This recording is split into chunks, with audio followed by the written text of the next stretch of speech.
Welcome. You've arrived, not by accident, but perhaps not by intention either.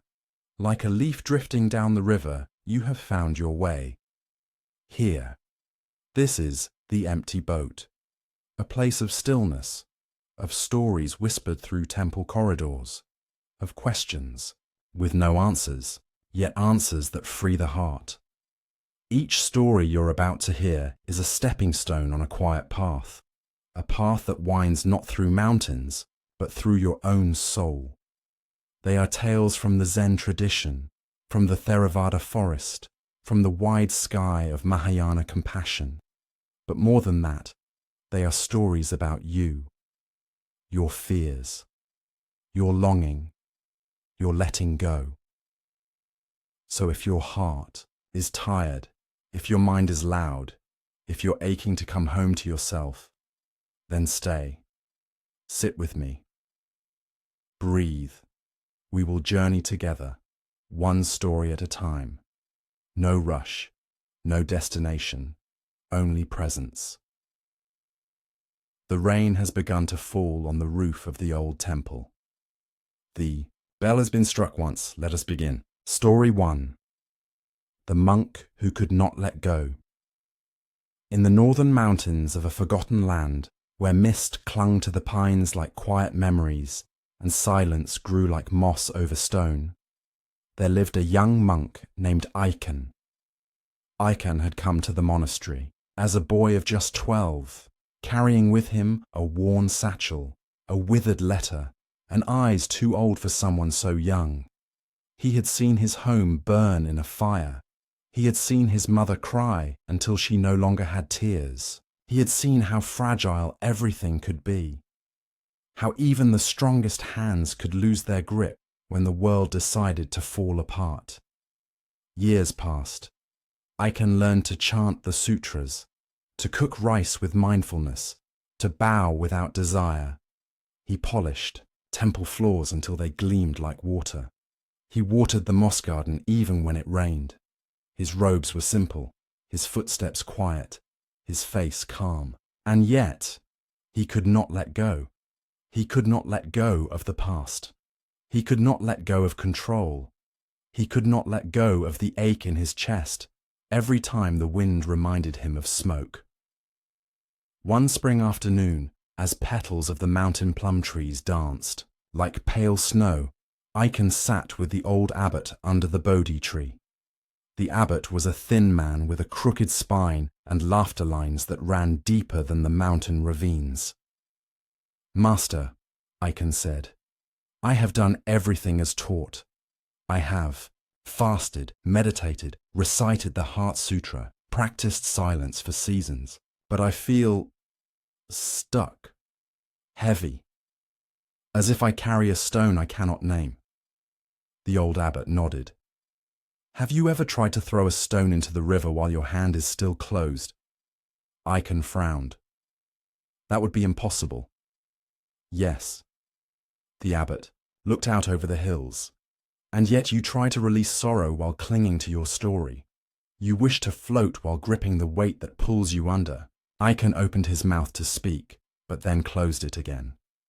The words felt distant, unreachable, like dreams fading at dawn. The abbot reached beside him and picked up a leaf, no larger than his palm. "Let me tell you a story," he said. "Long ago, there was a monk who carried a woman across a muddy river. She was afraid of slipping, and so he lifted her gently and set her on the other side. Then he continued walking with his younger brother in the Dharma. An hour passed, then 2, then 3. The younger monk finally burst out, "Why did you touch that woman? We are not to do such things." The elder smiled. "I left her by the riverbank. Why are you still carrying her?" Aiken had heard the tale before, many times. It was a classic. But now it hit differently. It landed, not as a concept, but as a mirror. "I think I carry many people," Aiken whispered. "My father's silence, my mother's grief, my own guilt, that I lived. The abbot said nothing. I think I am afraid, Aiken continued, that if I let go, I will forget them. That if I stop hurting, it means I never loved enough. The abbot reached into his sleeve and pulled out a cracked teacup. He placed it between them. This cup, he said softly, was once part of a set my master gave me. The rest were broken over the years. This one cracked last winter. I could have thrown it away, but I kept it. I drink from it still. Why? Aiken asked. Because even cracked things can hold tea, and because it reminds me, beauty and grief can sit in the same vessel. We do not let go to forget. We let go to carry differently. Silence stretched between them again, but now it felt different, not empty, but spacious. That evening, Aiken returned to his quarters. He knelt before the small altar. He lit incense. He did not ask for release. He simply sat, watching the smoke curl upward, a silent prayer with no words, a kind of bowing without asking. Days turned into weeks. The plum blossoms gave way to summer, moss. Aiken no longer chased stillness like a man chasing a shadow. He let the ache rise when it came. He smiled at memories, even when they made his chest tighten. He bowed not to forget, but to honor. One evening, as the sun dipped low behind the hills, the abbot found Aiken sitting quietly by the koi pond. His hands were empty. His eyes were soft. I no longer carry the fire, Aiken said, but I still feel its warmth. The abbot nodded. You have not lost them, he said. You have found a way to walk beside them without breaking your own back. Philosophical commentary. This story may appear simple, a monk learning to let go, but the true Dharma embedded here is profound. Many of us mistake letting go for forgetting. We think if we stop suffering, we stop caring. If we forgive, we betray the pain. But the Buddha taught, you can only lose what you cling to. Dhammapada, clinging is not love. Clinging is fear in disguise. In Buddhist terms, Aiken was trapped in upadana, attachment born from craving, identity, or memory. What we cling to becomes our burden, and what we resist becomes our master. True letting go is not abandonment. It is liberation, freedom to carry without being crushed, to remember without being ruled. Modern psychological reflection in trauma psychology, the act of holding on, often becomes a form of control. Survivors believe if they replay the past enough, they can change it, or at least prevent it from happening again. But what happens is a looping of pain. The body stores the trauma, the mind retells it, and healing becomes impossible because the story never ends. What Aiken learns is not suppression, but integration. The moment we stop fighting the memory and instead greet it with tenderness, it begins to soften. Modern therapy calls this befriending the wound. Buddhism has known it for centuries, sitting with Mara instead of running from him. Closing reflections. What is it you are still carrying? What stone rests in your hand that you've mistaken for your heart? Tonight, before you sleep, ask yourself gently, is this mine to hold? And if it is no longer yours, may you set it down beside the riverbank and walk on. As rain falls equally on the just and unjust, let your heart be open to all that comes and all that goes. The Buddha, breathe, bow, rest. Let us meet again in the next story. Story 2. The sound of one leaf falling. There was once a hermitage built deep within the pine valleys of the southern cliffs, a place where the wind whispered secrets older than any scripture, and the morning dew clung to every leaf as if reluctant to let go. The hermit who lived there, a monk named Jotaro, was said to have attained a great stillness. Villagers would make the climb once a month, bringing him rice, tea leaves, and sometimes a question wrapped in desperation. He rarely spoke, but he always listened. Jotaro had once lived in the capital, in a great monastery with stone lions at the gates and polished wooden halls that echoed with the chanting of hundreds of monks. There, he had been known for his intellect and his voice. He could recite the entire Pali Canon from memory, debate subtle points of emptiness with precision, and deliver sermons that moved people to tears. But one day, in the middle of a teaching on the Abhidhamma, he fell silent. Mid-sentence, he stopped. No one knew why. He left that night and never returned. Some whispered he had gone mad. Others believed he had awakened. In truth, Jotaro had been haunted for years, not by ghosts but by noise. Not the noise of the city or even the world, but the noise within. Thoughts crashing into thoughts, judgments about everything, from how to walk to how to breathe correctly, from how others bowed to how he should appear when receiving offerings. He had grown tired of trying to be a perfect monk. "I am drowning," he had told the head priest before he left, "in the echo of my own voice." So he climbed the cliffs. He built a hermitage of stone and wood with his own hands. He rose with the sun and slept when the sky turned silver.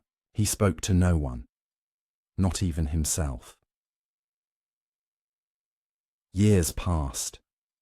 Then one day, as summer began its slow turning into early autumn, a young woman came to see him.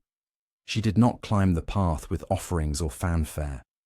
She simply appeared by his stone gate as the sun filtered through the pine needles. "My name is Anzu," she said. "I have lost something, and I was told you might help me find it." Jotaro studied her face. She looked ordinary, but her eyes betrayed a kind of tremor, like someone standing too close to the edge. "I lost the ability to hear," she continued. "Not my ears.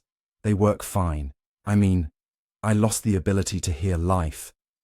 I used to notice the songs of birds, the change in wind, the way my grandmother's sigh had music in it.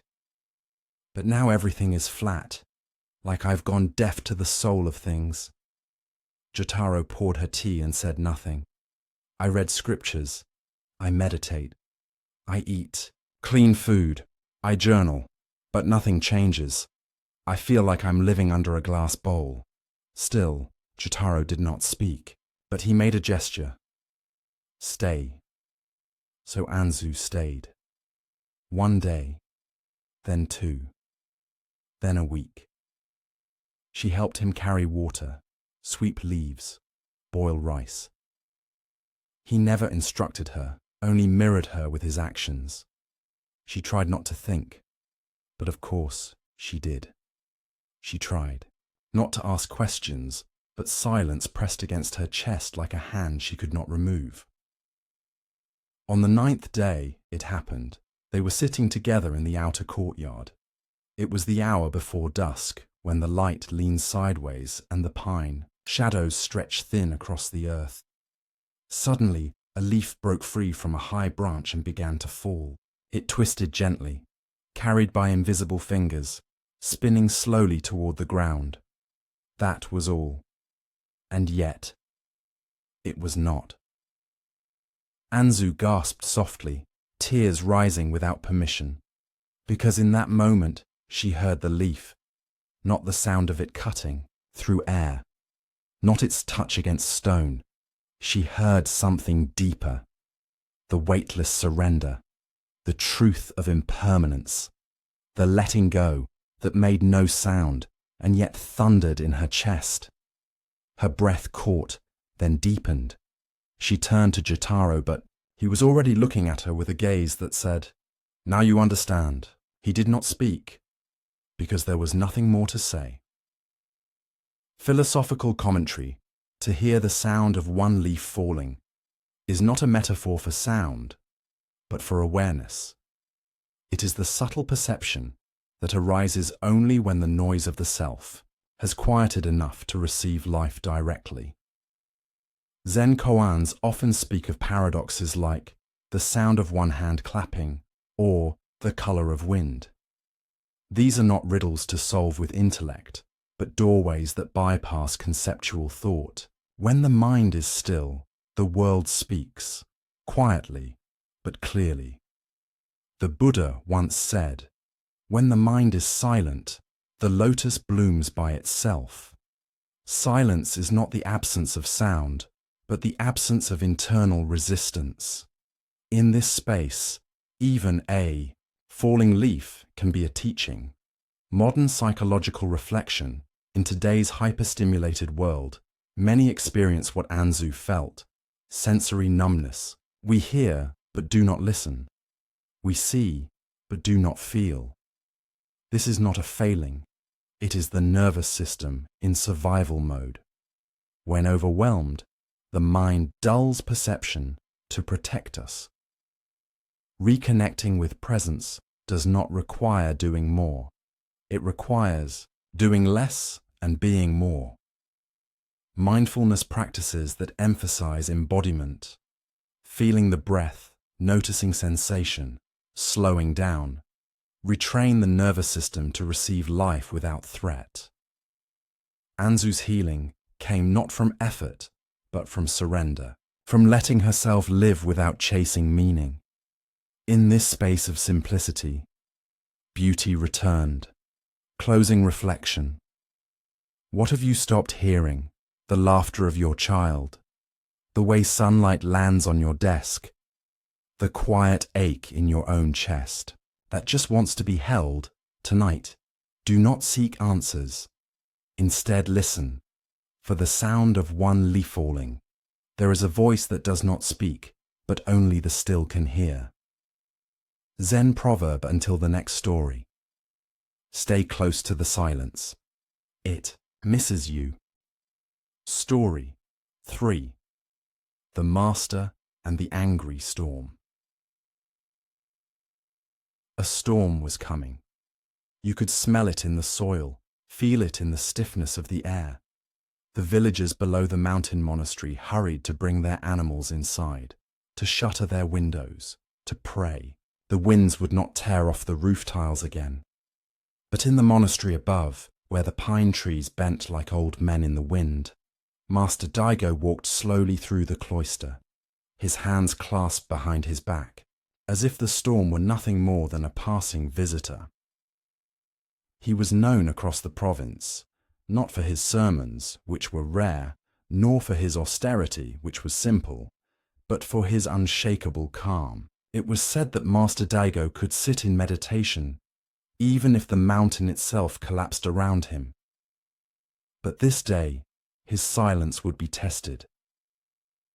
Because that morning, a young monk named Ren returned from a year-long solitary retreat in the forest, and with him he carried not enlightenment, but fire. Ren had gone into retreat a humble student, eager to burn away delusion. But something had changed. He had expected peace, and found rage. He had fasted, chanted, sat in silent darkness. But his mind had grown louder, his skin crawled at every sound, and now, standing before the Master, he could no longer contain what boiled inside. "You taught me that sitting still would bring liberation," he said, his voice tight with fury. That discipline would dissolve the self. That silence would end suffering. But I am angrier now than I have ever been. Master Daigo said nothing. Ren's voice rose. I was alone with my thoughts for 12 months. I faced every demon, and they grew stronger. I tried to fight them, to breathe through them. But they laughed. They tore me apart. The Master's eyes did not flinch. I hate this. Ren spat. I hate this path. I hate myself for believing in it. And I hate you. The room was heavy with silence. Then Daigo spoke. Good, Ren blinked. Good, the master nodded. You have finally seen the storm. Ren's fists curled. You're not even listening. I am listening, Daigo said gently. But you are not. Ren turned away, pacing like a caged animal. The wind began to howl outside. Wooden beams groaned. The doors rattled. Come, Daigo said, standing. Without waiting for consent, he led Ren out into the storm. The rain lashed their robes. The wind nearly pushed them from the stone path. Ren stumbled. Why are we out here? He shouted over the wind. Daigo pointed to a tree, a tall cedar that bent but did not break. Do you see that tree? Ren squinted through the downpour. Yes! Wood. You strike it for moving in the wind? Ren didn't answer. Would you call it weak for bending? Would you say it should remain stiff like a stone pillar? Still no reply. Then why? Daigo said, stepping closer. Do you strike yourself for moving in the storm of your own mind? Ren's breath caught. Not from rain, but recognition. All your life, the master continued, you have called peace the absence of emotion, but that is not peace. That is death. True peace is bending with the storm, knowing that anger will come, and letting it pass through without clinging to its lightning. Ren looked up at the sky. The clouds roared above him, but suddenly, he no longer felt like he was drowning. I tried to suppress it, he whispered. To conquer it. Daigo smiled, and anger laughed, because it is not to be conquered. It is to be heard. He touched Ren's chest. There is thunder here, and it must be felt, not feared. They stood together in the storm, and though the wind did not ease, something inside Ren did. That night, the storm passed, as all storms do, and for the first time in many months, Ren slept without dreams, philosophical commentary. This story is not just about anger. It is about our misunderstanding of the spiritual path. So many come seeking calm, and believe that calm means silence, stillness, absence of feeling. But the Buddha never taught us to feel less. He taught us to be free in the midst of feeling. Anger, in the Buddhist view, is one of the three poisons, alongside greed and ignorance. But poison does not mean sin. It means a root of suffering. And like any root, it can be transformed when brought into awareness. To be angry is not a failure. To act from unconscious anger is what causes harm. The storm outside is not the enemy, but when we pretend it does not exist, or when we try to hold it back with force, we create suffering. Master Daigo embodies equanimity, the capacity to remain open, grounded, even as the winds rage, not detached, present. As the Majjhima Nikaya says, just as the ocean remains unmoved by waves, so too does the wise one remain unmoved by praise or blame, pleasure or pain. Modern psychological reflection, in trauma work, anger is often a secondary emotion, a protective armor worn over deeper pain, fear or helplessness. Many people are taught from a young age to suppress anger, to label it as bad, dangerous or immature. But unprocessed anger becomes chronic tension, anxiety, even depression. The nervous system, denied its truth, becomes dysregulated. Ren's journey mirrors what many in therapy face.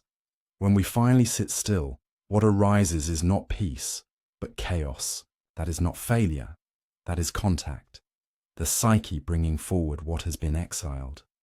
Modern therapies like somatic experiencing and internal family systems encourage us to feel anger without being consumed by it, to give it space, to see it. as a messenger, not a master, just as Dago did. Closing reflection. Are you at war with your own emotions? Do you judge your anger as weakness? Do you bury your sorrow under spiritual slogans? Do you chase silence, hoping it will make the storm go away? Tonight, let the storm be what it is. Let the wind howl. Let the rain fall. And instead of resisting, try this. Sit. Breathe. Place your hand on your heart and whisper, I see you, storm. You are welcome here. And then listen, not with fear, but with love. Do not chase the storm away. Learn to sit beneath its rain and drink. The Empty Boat. Let us meet again in the next story. Story 4. A Teacup of Emptiness. There is a small village nestled in the crook of 2 mountains, so hidden that many maps forgot it. In this village lived an old potter named Shinji, whose tea bowls were sought after by monks and nobles alike. His hands were bent with age, and his eyes dimmed by time. But every morning, before the sun broke over the hills, he would sit cross-legged before his kiln, watching the fire with the attentiveness of a priest before an altar.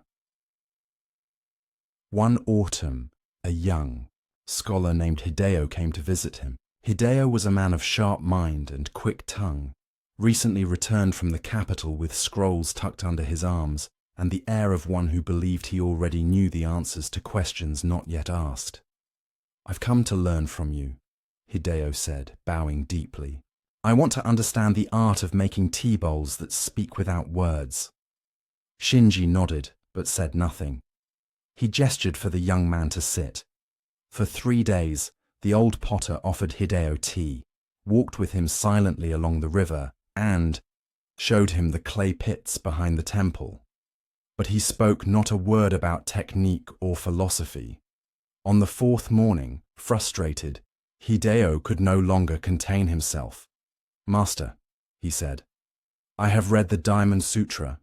I have studied the Heart Sutra in Sanskrit. I know the 5 skandhas and the nature of shunyata. I have debated with priests and scholars. But you speak of nothing. You teach nothing. How am I to learn the art of spirit-filled pottery if you won't explain it? The old potter smiled gently. He turned, picked up a small porcelain cup, and began to pour tea into it. The liquid rose to the brim, then overflowed. It spilled over the rim, down the sides, onto the floor. Stop! Hideo cried. It's full.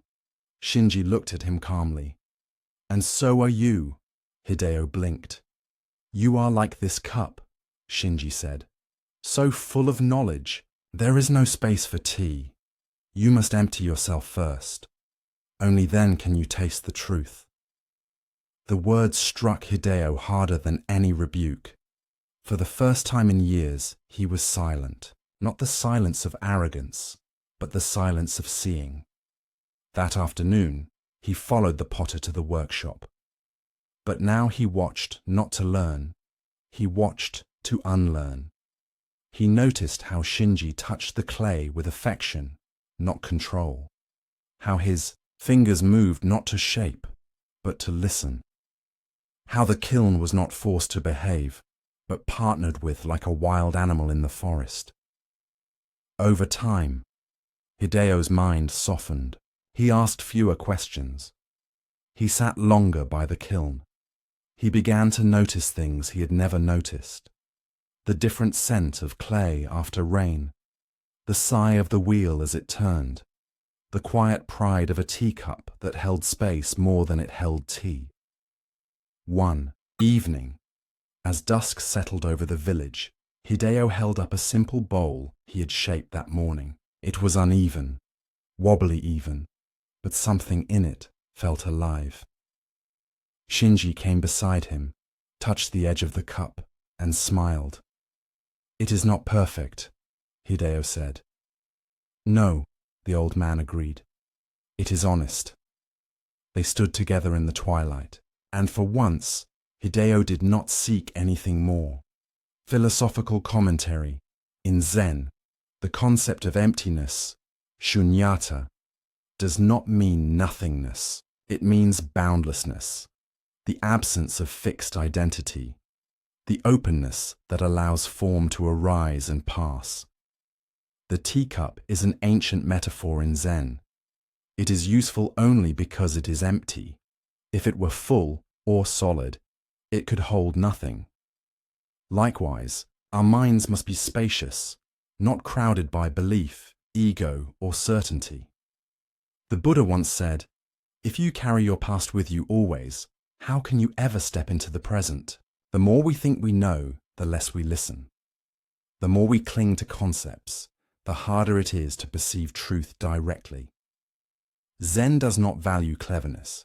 It values direct experience.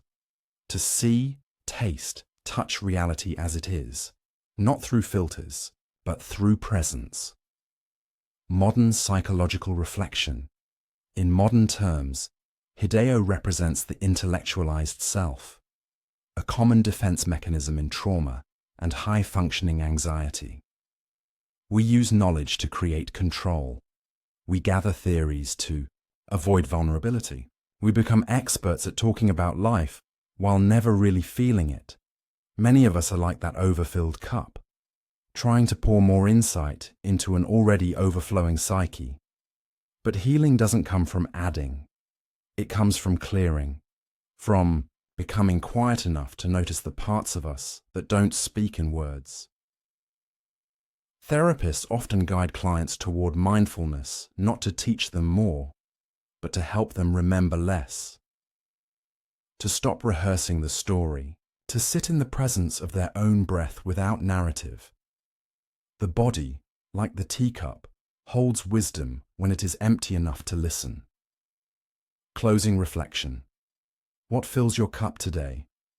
Endless information, unspoken opinions, fear disguised as certainty. What would happen if for a moment you let it all pour out, not to lose it, but to make space?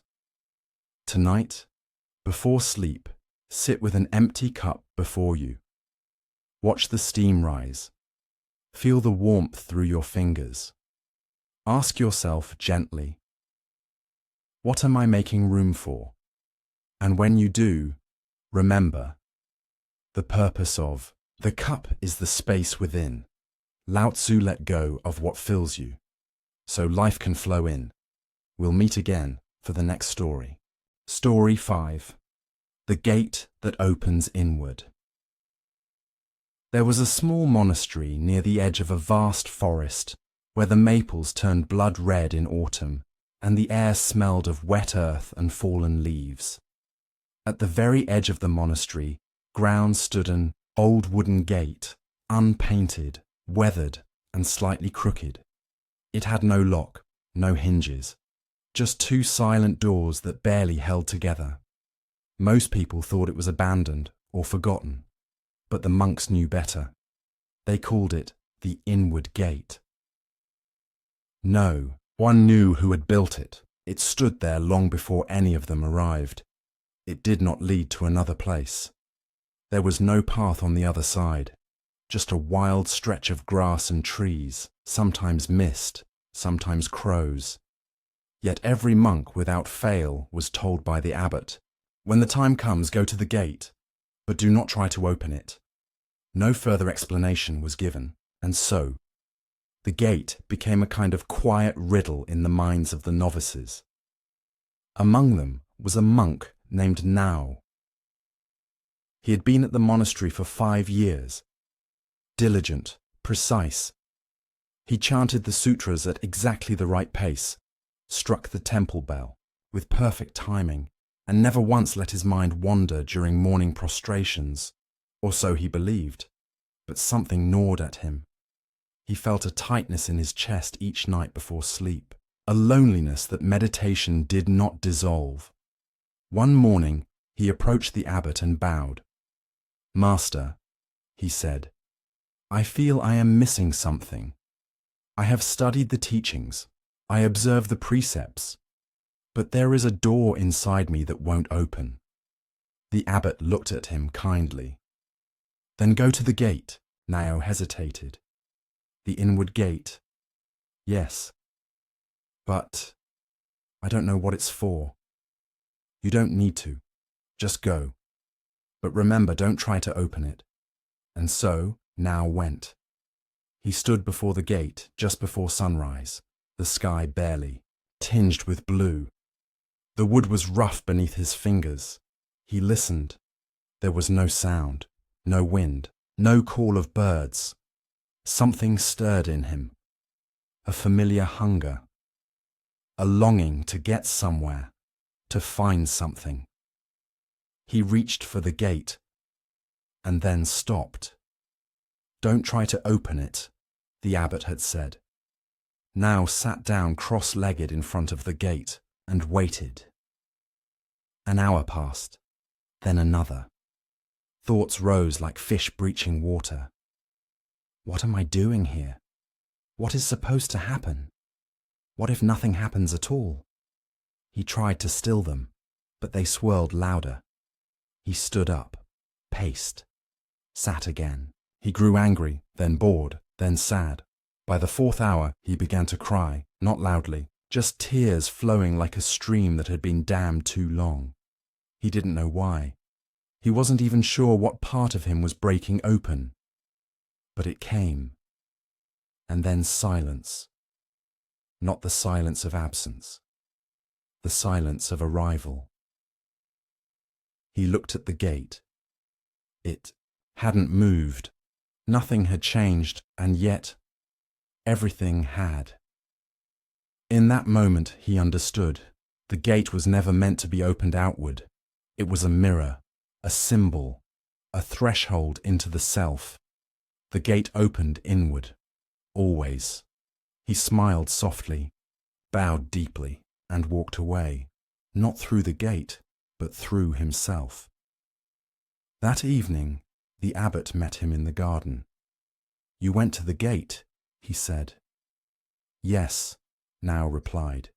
And did you try to open it? No, the abbot nodded. Then it opened. Philosophical commentary. This story is a meditation on the true direction of awakening. Many seekers look outward, toward techniques, teachers, rituals, and philosophies, believing that truth lies beyond some future threshold. But Zen reminds us that liberation is not something to be attained, it is something to be uncovered. The inward gate is the gate of presence, of self-honesty, of feeling what is actually there.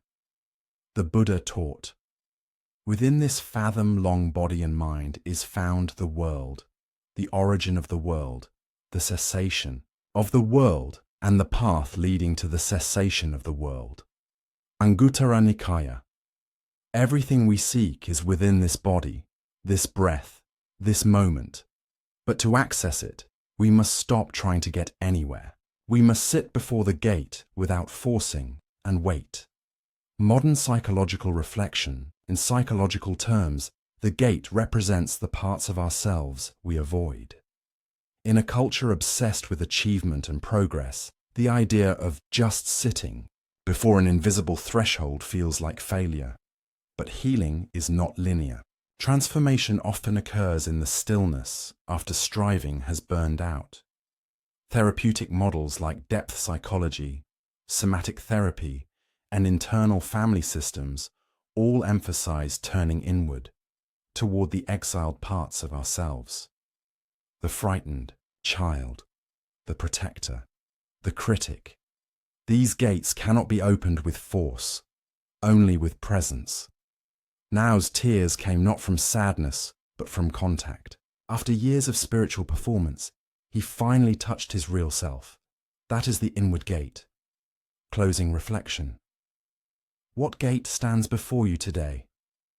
Is it the silence you avoid, the grief you numb, the part of you that feels unworthy unless you are achieving? Do not force the gate.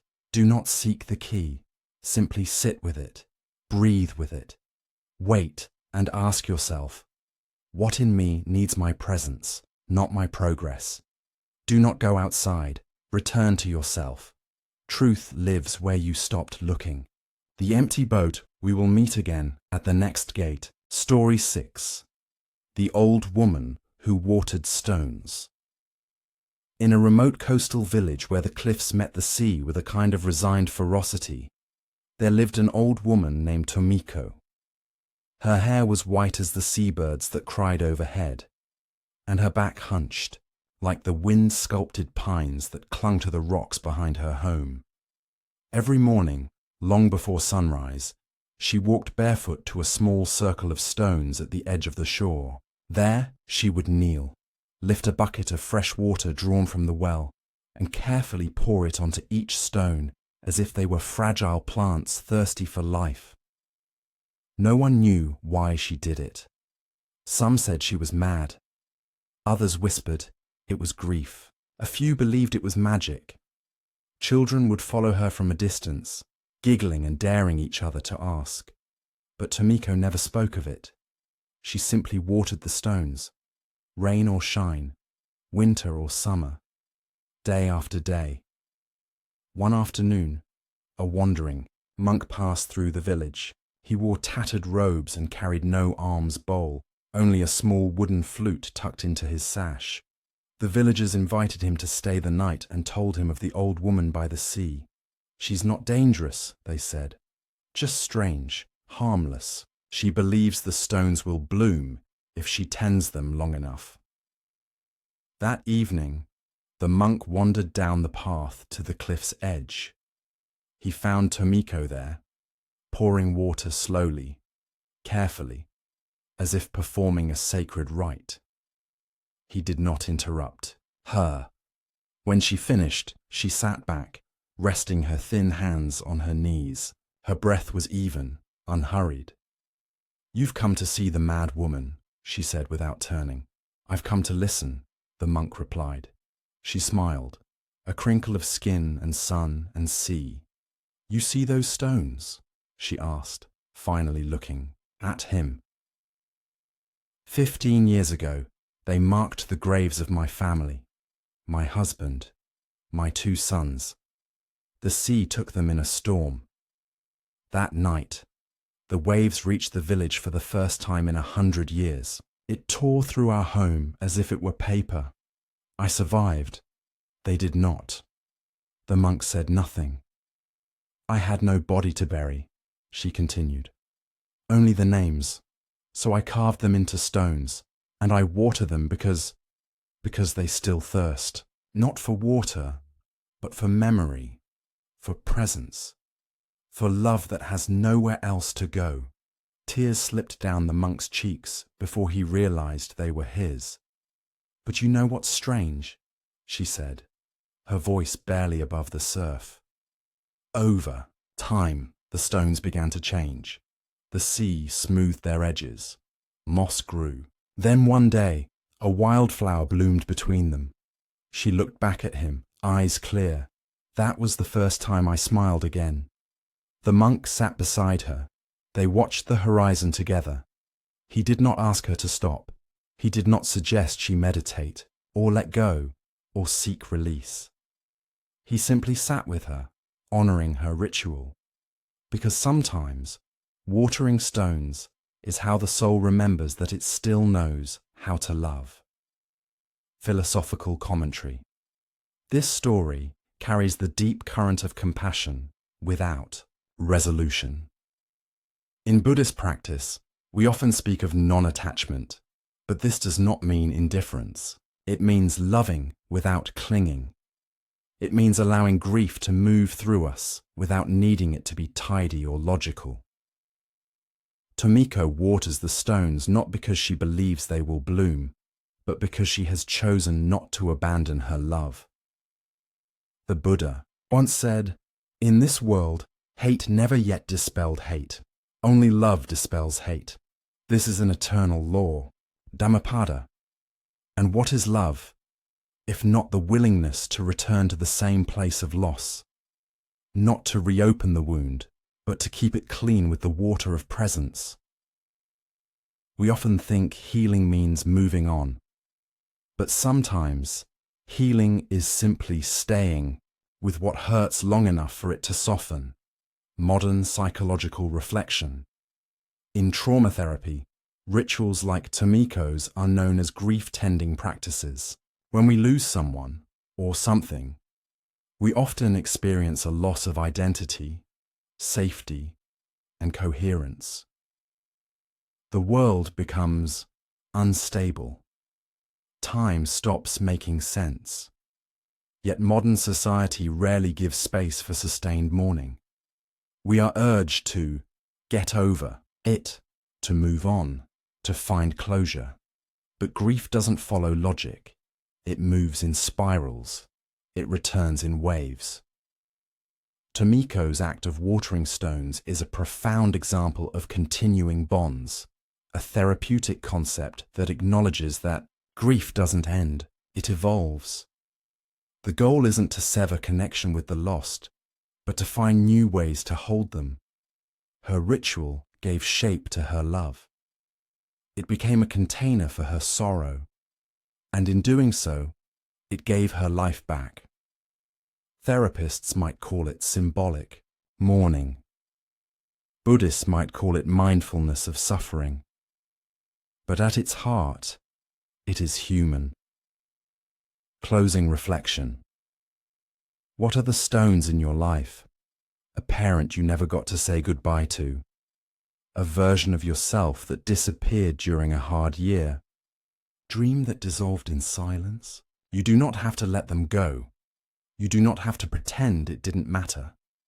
You can pour the water of your attention on them each morning. You can remember. You can grieve and still live. Tonight, place a stone beside your bed. It doesn't have to mean anything. Let it hold whatever memory rises and ask yourself softly, what love in me still needs a place to land? To grieve is to praise what was once beloved. To return is not madness. It is reverence. The empty boat until we meet again, pour gently and bless what cannot be changed. Story 7. The Man Who Chased the Wind. There was a time when Haru could not stop running. He was a man with strong legs, sharp eyes, and a hunger that did not quiet with food or sleep. From the day he left his childhood village, he had been chasing, a name, a place, a form of success that always shimmered just ahead of him like heat over desert stone. He chased rank, recognition, teachers, temples, even the silent gaze of mountain hermits. If one path ended, he simply found another. Always moving, always just behind what he could not catch. He became known across the provinces as a pilgrim, of purpose, a seeker of great ambition. People envied his drive. They whispered stories about the lengths he'd gone, fasting in caves, walking barefoot for miles, kneeling in snow for nights just to gain an audience with a reclusive monk. But those who looked into his eyes for more than a moment saw it, the tremble of exhaustion hidden behind resolve, the quiet panic of someone who feared stillness more than pain. One autumn, Haru heard of an ancient Zen master who lived in a tea hut beyond the southern rice fields, near a lake that held the sky like a mirror. The master, it was said, never left the hut. He spoke little, but those who spent time with him emerged transformed, not by new ideas, but by something else, something harder to describe. Haru arrived at dawn. The hut was small. Moss crept over the wooden walls. Wind stirred the tall grass around it in waves. The master sat by the door, pouring tea into a simple clay cup. His robes were worn, his face soft and unreadable. Haru bowed deeply. "Master," he said, "I have walked for weeks to see you. I have studied under 30 teachers. I have read every sutra I could find. I have climbed holy mountains, prostrated, thousands of times, but I feel nothing. My heart is dry. My breath is thin. I need to know what I am missing. The master sipped his tea. Why do you run so hard? He asked quietly. Because I seek awakening, Haru said. I want to dissolve the ego, transcend illusion, end suffering. The master poured a second cup. And what if you are running from the very thing that could save you? Haru frowned. What do you mean? The master handed him the tea and he said, sit. They sat in silence. Minutes passed, then hours. The wind moved, but neither man spoke. Haru tried to meditate, but thoughts rushed in like wildfire. Doubts, questions, impatience. After a while, he opened his eyes. Am I supposed to be doing something? The master smiled. You are. What? Nothing. Haru's jaw tightened. But I came here for truth, and it came with you. The sky began to darken. The lake shimmered in the last of the light. I have wasted my life chasing, Haru whispered. But I don't know how to stop. The master pointed to the lake. Do you see how the surface ripples when the wind passes? Yes. And what happens when the wind stops? It becomes still. The master nodded. Clarity comes not from running after it. It comes when the wind rests. Haru said nothing. That night, for the first time in his life, he did not walk further. He stayed. He slept by the hearth of the tea hut, his pack untouched, his boots still dusty from the road. And when he woke, something in him had settled.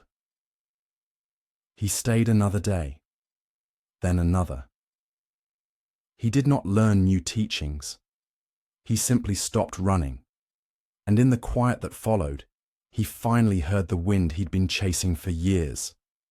Heard it not as something outside, but something within, a breath, a longing, a prayer, and then silence. Philosophical commentary. This story speaks to the paradox of spiritual seeking. In Zen, to strive too hard for enlightenment is to miss it. As the ancient saying goes, chasing after enlightenment is like trying to catch the wind with a net. Zen proverb. The truth we seek is not out there. It is not a peak to be climbed, a teacher to be won, or a ritual to be mastered. It is already here. But as long as the mind runs, we cannot hear it. The Buddha said, it is better to travel well than to arrive. Dhammapada. But even travelling must come with pauses. Otherwise, it becomes escape disguised as devotion. In Zen, non-striving is not laziness. It is presence. It is the understanding that what is must be tasted before what could be is even real. Modern psychological reflection.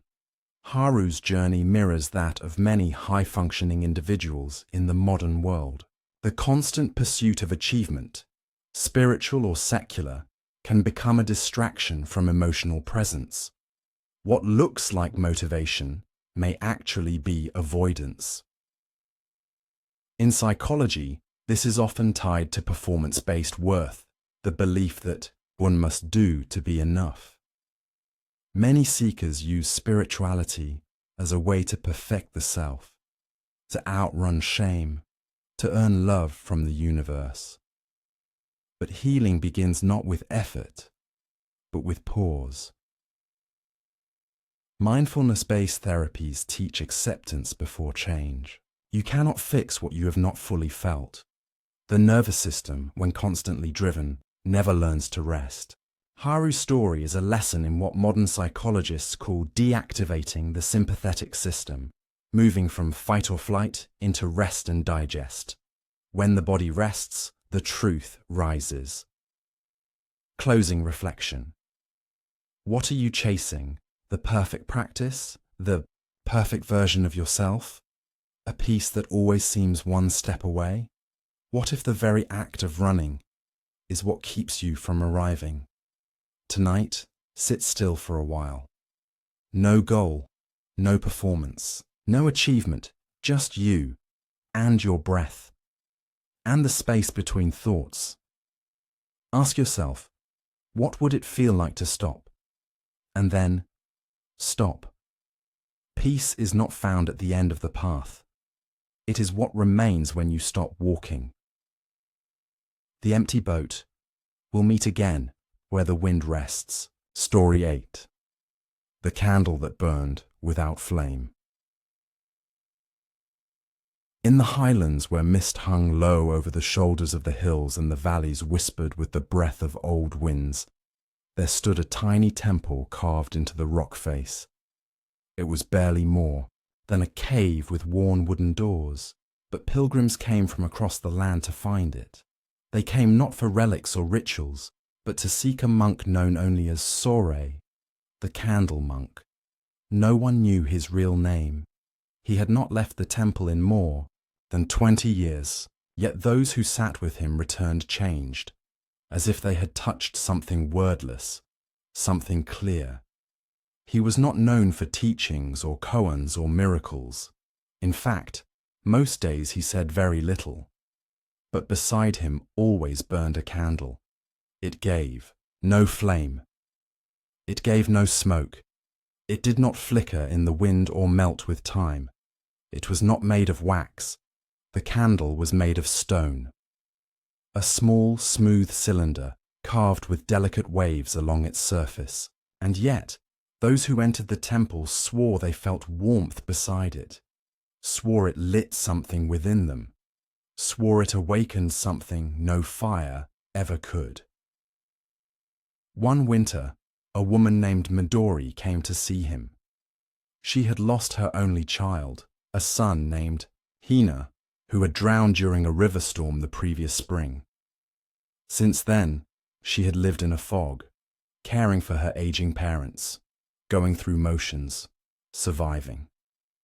But at night, she could not sleep, and when she did, her dreams tore her open again.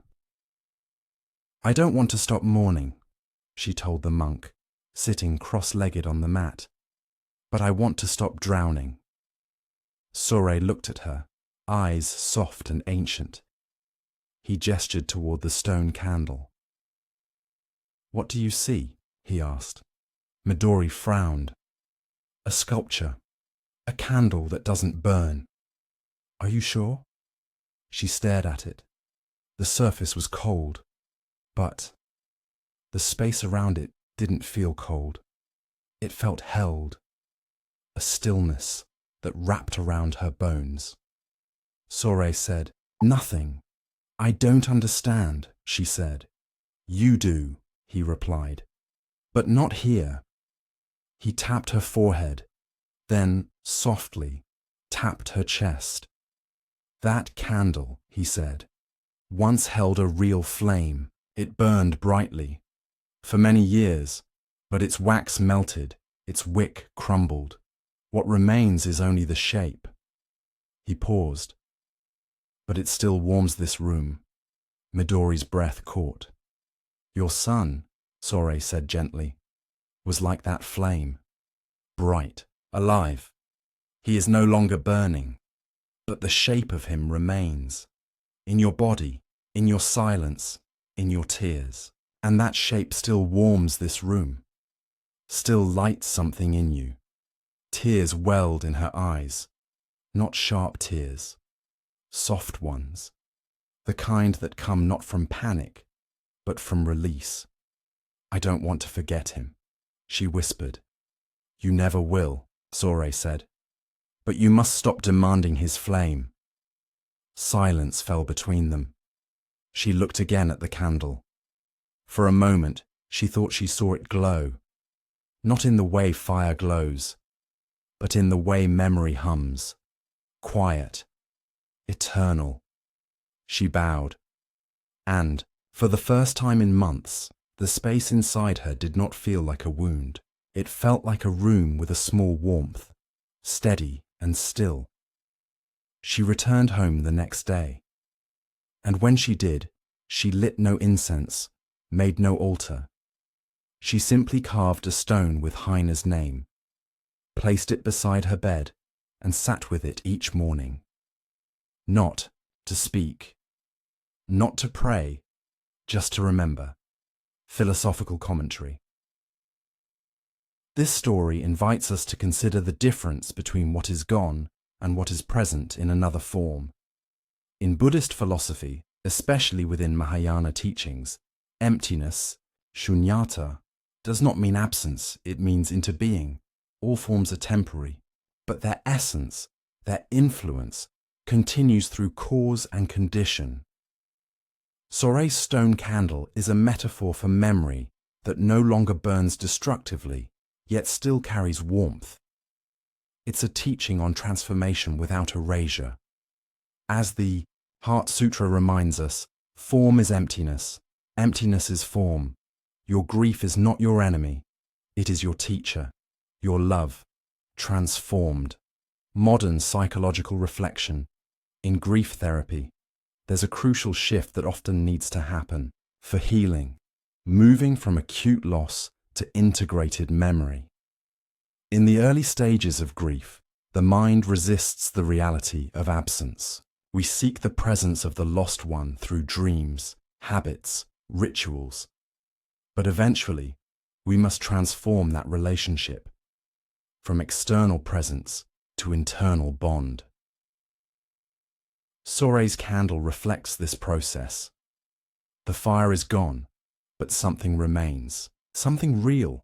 Many clients ask, how do I move on without forgetting? The truth is, you don't move on, you move with.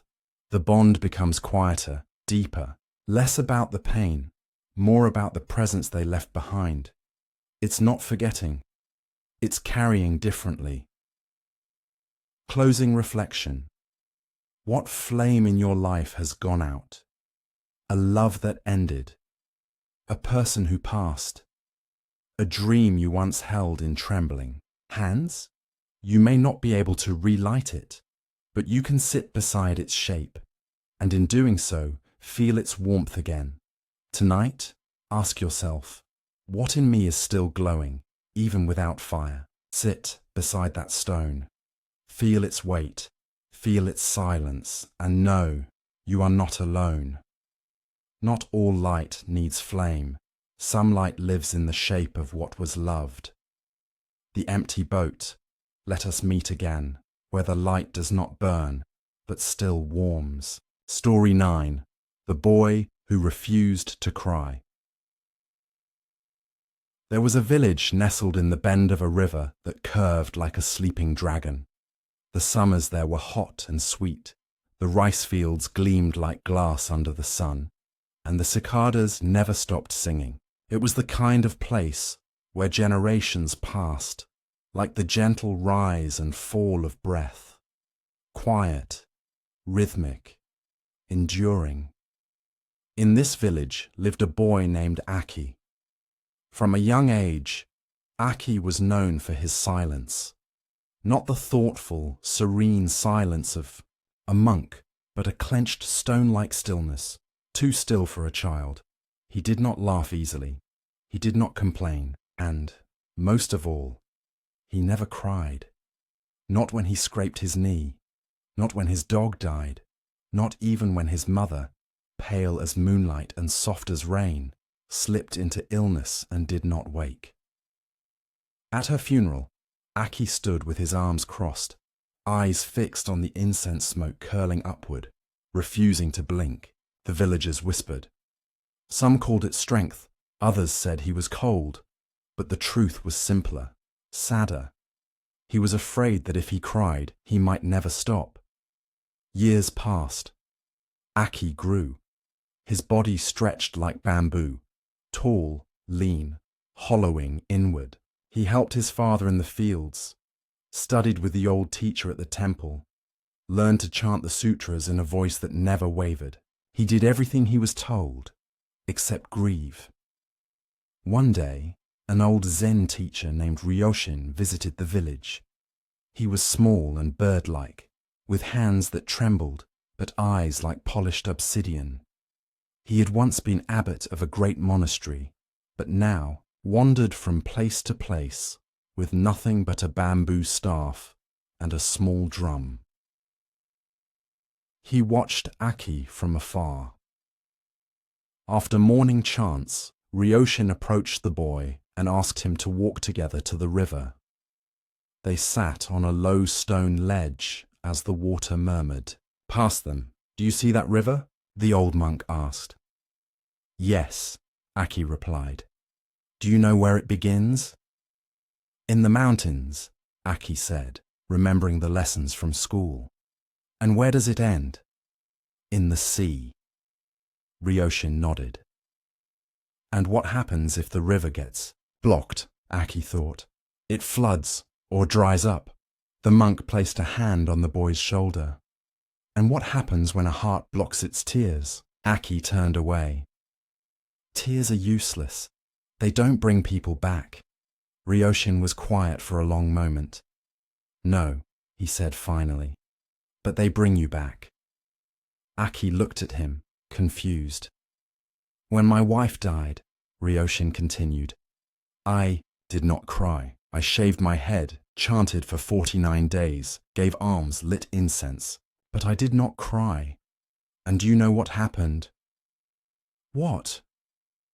"I became a ghost who still breathed."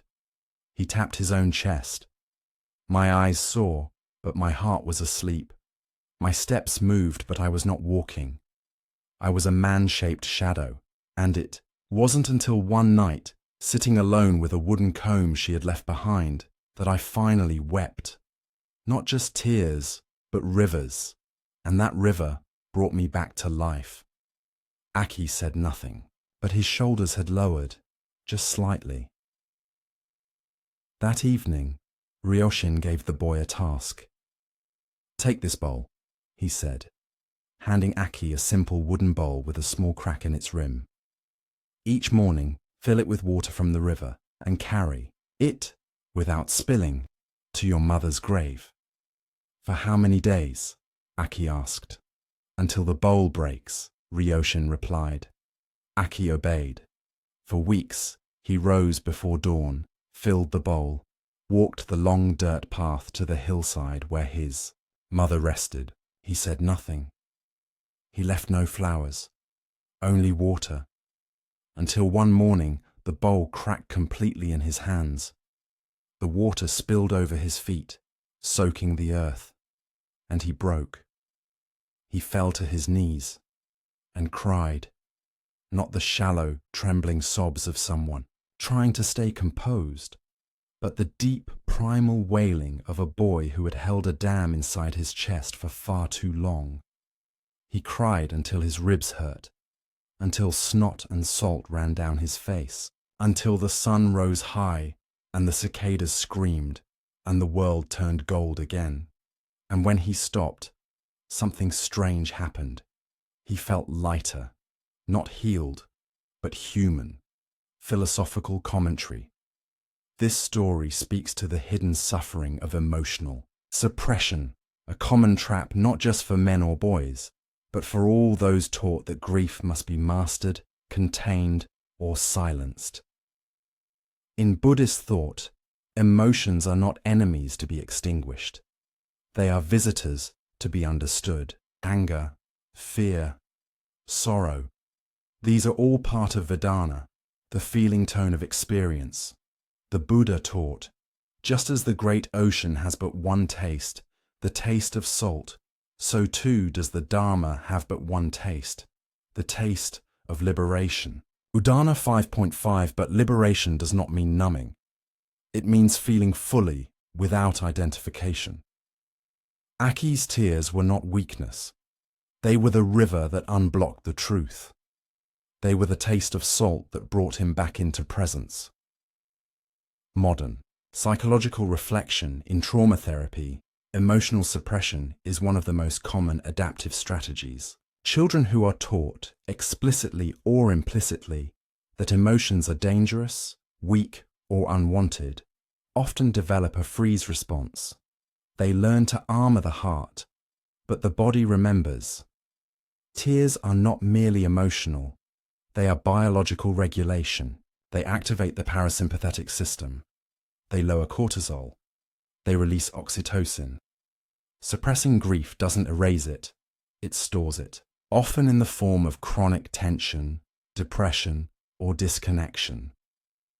The task Ryoshin gives Aki is a form of ritual exposure, a safe, repetitive practice that invites grief into relationship, not all at once, but gradually, until the moment arrives, when the body trusts that it can finally let go. Closing reflection. What tears have you not cried? What rivers still run underground in you, silent, unseen?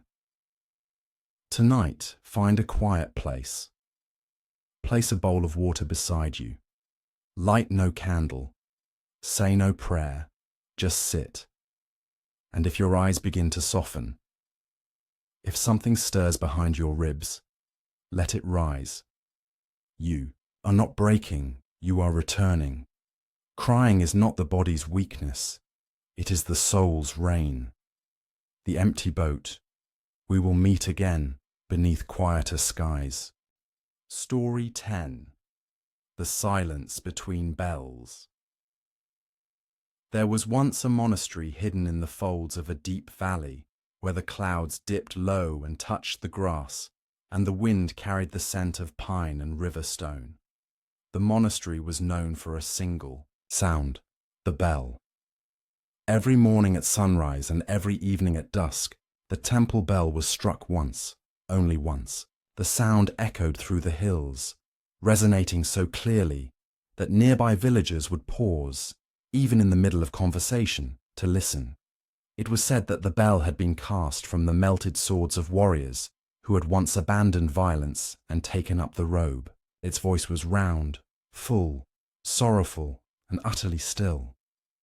But what made the bell truly powerful was not the sound itself. It was the silence that followed. People spoke of that silence as if it were a presence. It wasn't the absence of noise. It was something else. A silence so complete, so vast, that it seemed to slow time, soften breath, even wash clean the mind of thoughts. The monks called it Shikan no Ma, the interval of just exactly. Among those monks was a young man named Keiji. Keiji had come to the monastery not out of devotion, but out of collapse. After years of climbing the ladder of wealth and status in the capital, he had lost everything: his company, his marriage, and finally, his will to go on. One day, after drinking too much and sleeping on the floor of a train station, he saw a flyer posted on the wall: Silence Retreat, Valley Monastery, 30 days, no talking. It was the word silence that struck him, not meditation, not Dharma, just that one word. He came with nothing and was accepted. Each day, Keiji struggled. He wanted to scream when others moved too slowly. He judged the sound of chewing, the way footsteps echoed in the halls. He imagined shouting into the hills, throwing a rock through the meditation hall window, fleeing back to noise and control. But each time the bell rang, something in him would pause, not forever, just for a breath. And over time, the pause lengthened. It wasn't the bell, he realized. It was the moment after. The moment when sound dissolved and left him raw, open, briefly free. One evening, after the bell was struck, Keiji sat, alone, in the courtyard. A single star had emerged in the darkening sky. A breeze passed through the trees like a hand over strings. And in that moment, he realized something both terrifying and beautiful. He was still here. No money, no name, no role, but breath, presence, life. For the first time in years, he wept, not from sadness, but from the strange and sudden joy of simply existing. He did not return to the city. He stayed. Years passed, and one day, Keiji became the one who struck the bell. He raised the wooden mallet. He breathed. He struck once, and then stood, bowing not to the sound, but to the silence that followed. Philosophical commentary. This story is an ode to presence, not presence filled with insight or achievement, but the bare presence that exists in the space between all things. In Zen, silence is not emptiness in the Western sense of void or lack. It is fullness without noise. Silence, in this view, is not passive. It is alive. It is the space in which truth reveals itself. As Dogen Zenji said, "Do not follow the ideas of others, but learn to listen to the voice within yourself. Your body and mind will become clear, and you will realize the unity of all things. But to hear that voice, you must allow the bell to fade. You must dwell in the gap, the space where identity loses its grip and something deeper emerges. The sound is important, but the silence is sacred. Modern psychological reflection in psychology, we might call this the cultivation of interoception, the ability to notice subtle inner signals. The modern world trains us to respond constantly to notifications, voices, alerts, deadlines. We live in reaction, rarely resting in the pause. Keiji's story mirrors many who come to meditation not from peace, but from burnout. The bell becomes a somatic anchor, a moment when the nervous system is given permission to pause, reset, and simply be. Therapists working with trauma often use similar techniques, pausing between breaths, naming the gap between thoughts, inviting stillness without interpretation. These silences are not emptiness. They are repair. In Keiji's case, silence did not fix him. It allowed him to remember who he was beneath the noise. Closing reflection. What bell rings in your life? What signals your day, your stress, your identity? More importantly, what silence do you allow to follow? Tonight, listen for that moment after, when the voice stops, when the screen dims, when the thought finishes its sentence. Let yourself rest in the breath between. That is where healing waits. That is where you are. It is not the sound that wakes you. It is the silence that remains. The empty boat. We will meet again in the next stillness. Story 11. The Fisherman and the Mirror. Lake. Long ago, in the northern reaches of the country, there was a lake so still that locals called it Mizukagami, the water mirror. The surface of the lake was said to reflect not only the face, but the soul. If one stared into its stillness long enough, they might glimpse their truest nature, not as they believed themselves to be, but as they truly were beneath masks, memories, and dreams. On the edge of this lake lived a fisherman named Kenzo. He had inherited his father's boat and his grandfather's nets, and every morning before dawn, he would paddle out into the mist, throw his net wide, and wait in silence. He was good at his work, steady, quiet, never greedy. He took only what he needed and spoke little to others. Most saw him as a humble, honest man. But Kenzo held a secret that gnawed at the edge of his chest like salt water on raw wood. He could no longer look at his own reflection. Each time he glanced into the water, he felt something recoil. It wasn't vanity. It wasn't fear of aging. It was deeper. A sense that what stared back at him wasn't entirely real, or worse, too real. He avoided the center of the lake, where the water was clearest. He kept his eyes low as he pulled the nets, and when the moon was bright, he stayed ashore. One summer, a wandering monk passed through the area. He slept in the woods, ate wild herbs, and occasionally helped farmers with harvesting in exchange for rice. He had heard of the water mirror, and so made his way to its banks. There, he saw Kenzo working alone, sweat on his brow, eyes downcast. After watching for a while, the monk spoke gently. "Do you fish to catch what is beneath the surface, or to avoid seeing it?" Kenzo flinched. The net slipped through his fingers. He didn't answer. That evening, as the sun dipped low and turned the lake to molten gold, the monk approached again. "I once knew a man," he said softly, "who feared his own reflection. He believed that if he looked too long, he would see all his failings rise to the surface." Kenzo's mouth tightened. What happened to him? He eventually looked. And he wept, not because he saw something monstrous, but because he saw someone he had forgotten. A boy who wanted to be kind. A man who had lost his way. The fisherman said nothing. The monk placed a small stone beside him. It was smooth, oval, and dark, almost like obsidian. "When the water is disturbed," he said, "the reflection breaks. You see nothing, only waves. But when the surface is still, the truth returns." He bowed and walked away. That night, Kenzo sat alone by the lake's edge. The wind had died.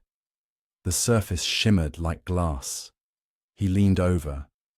At first, he saw only the moon, then the outline of his jaw, his brows, his eyes.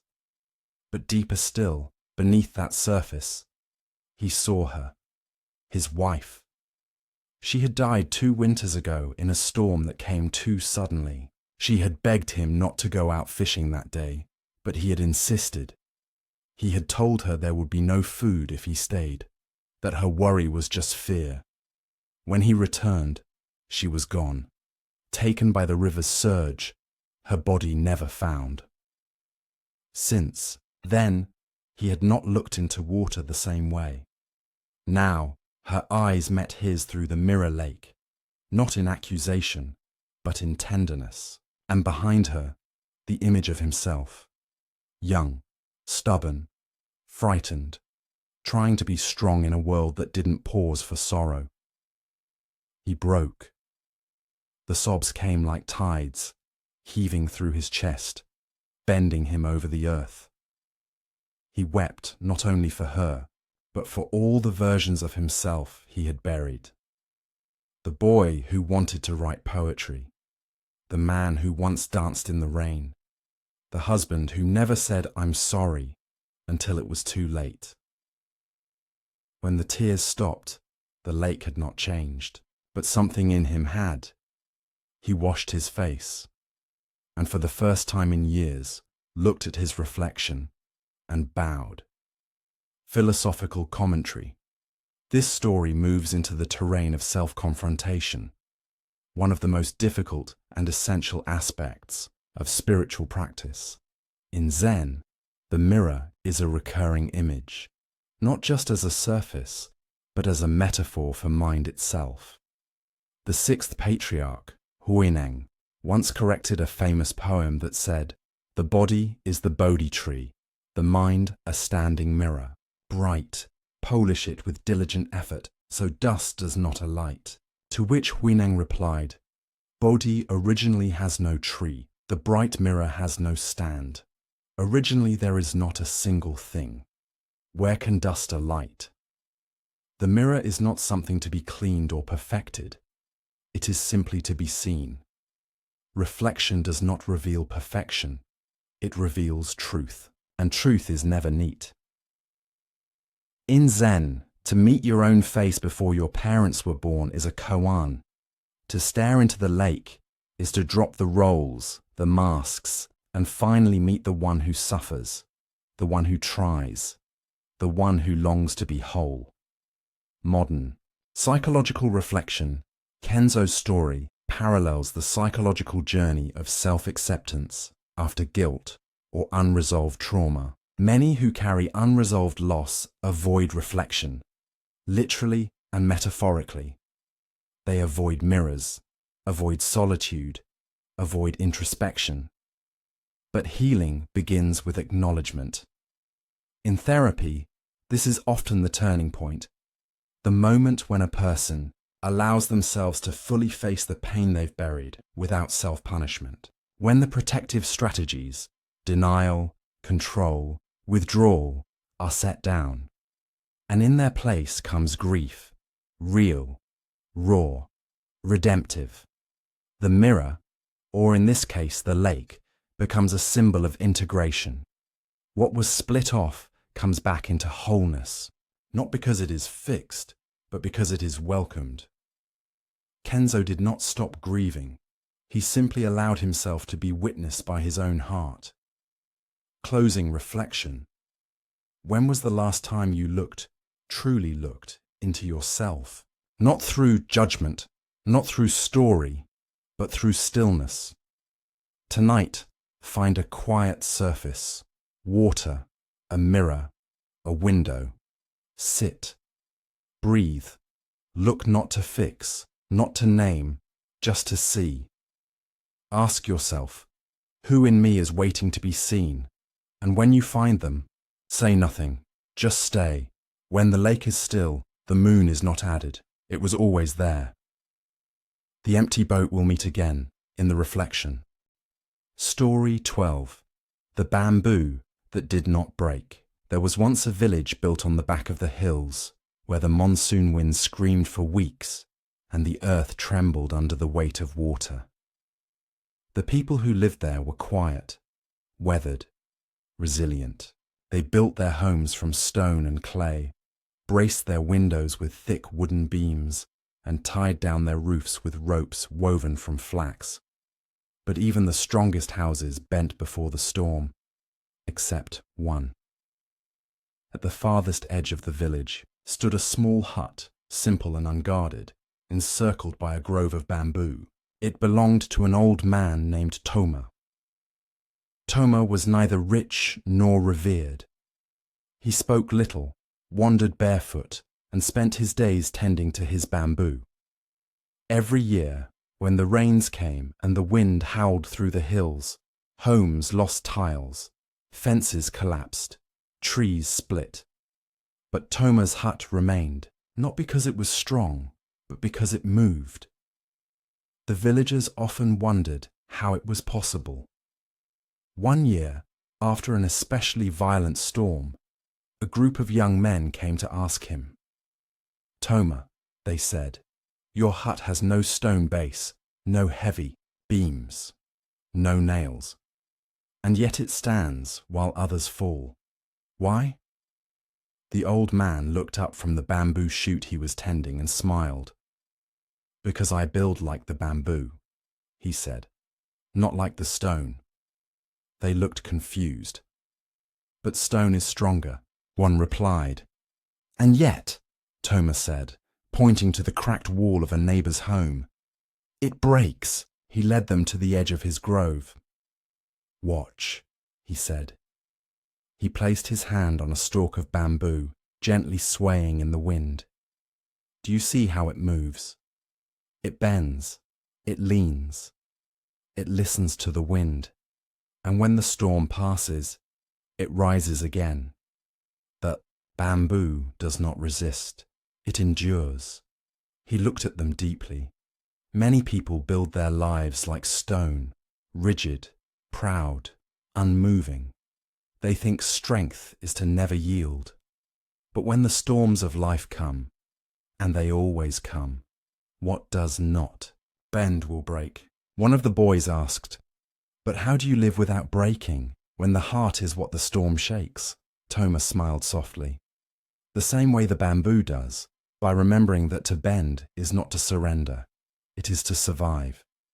That winter, one of the boys, Riku, lost his father to illness. The grief came like thunder. It bent him over with weight he did not know he could carry. He wanted to be strong, as men were told to be.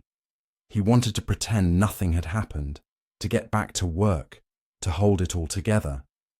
But he remembered the bamboo, so he allowed himself to cry. He allowed himself to lean.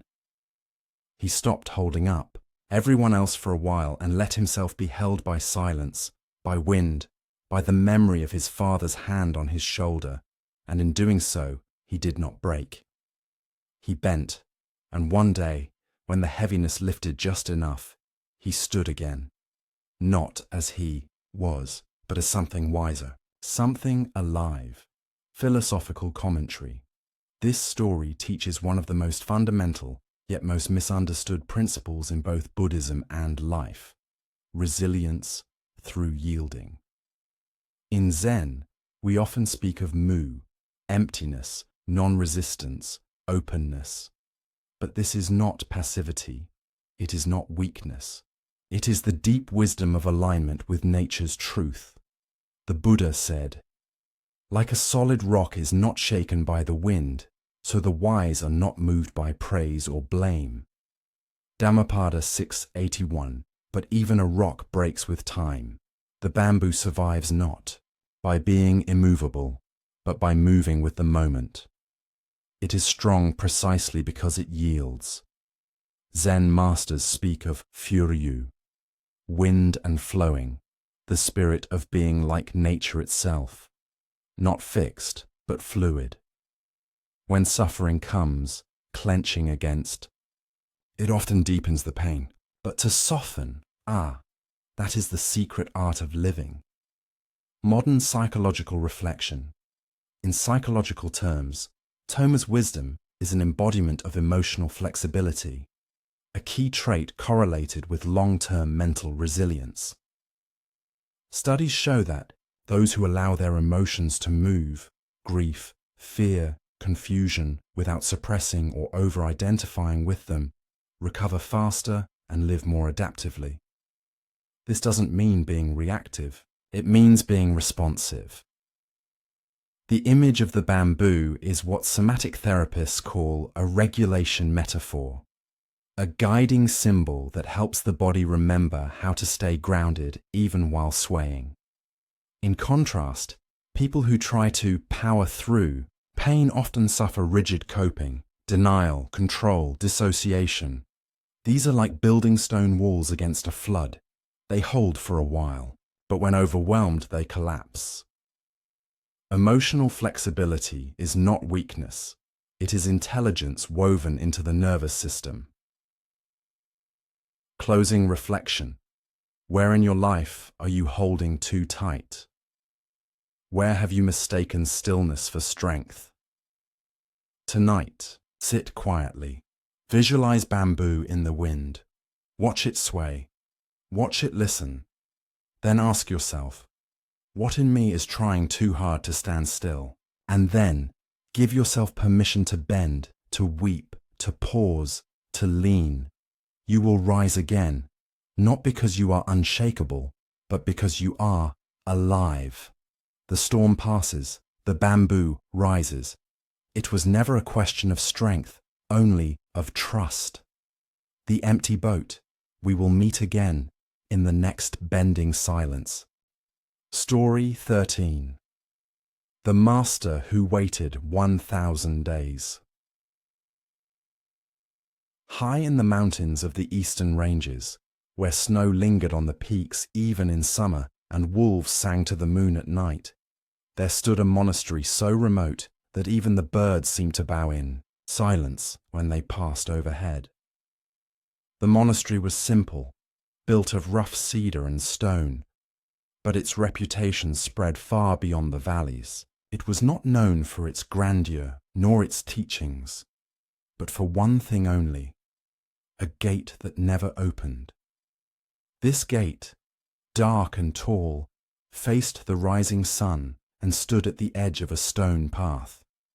It had no handle, no hinges, no bell to ring. It was said that the only way to enter was by being invited.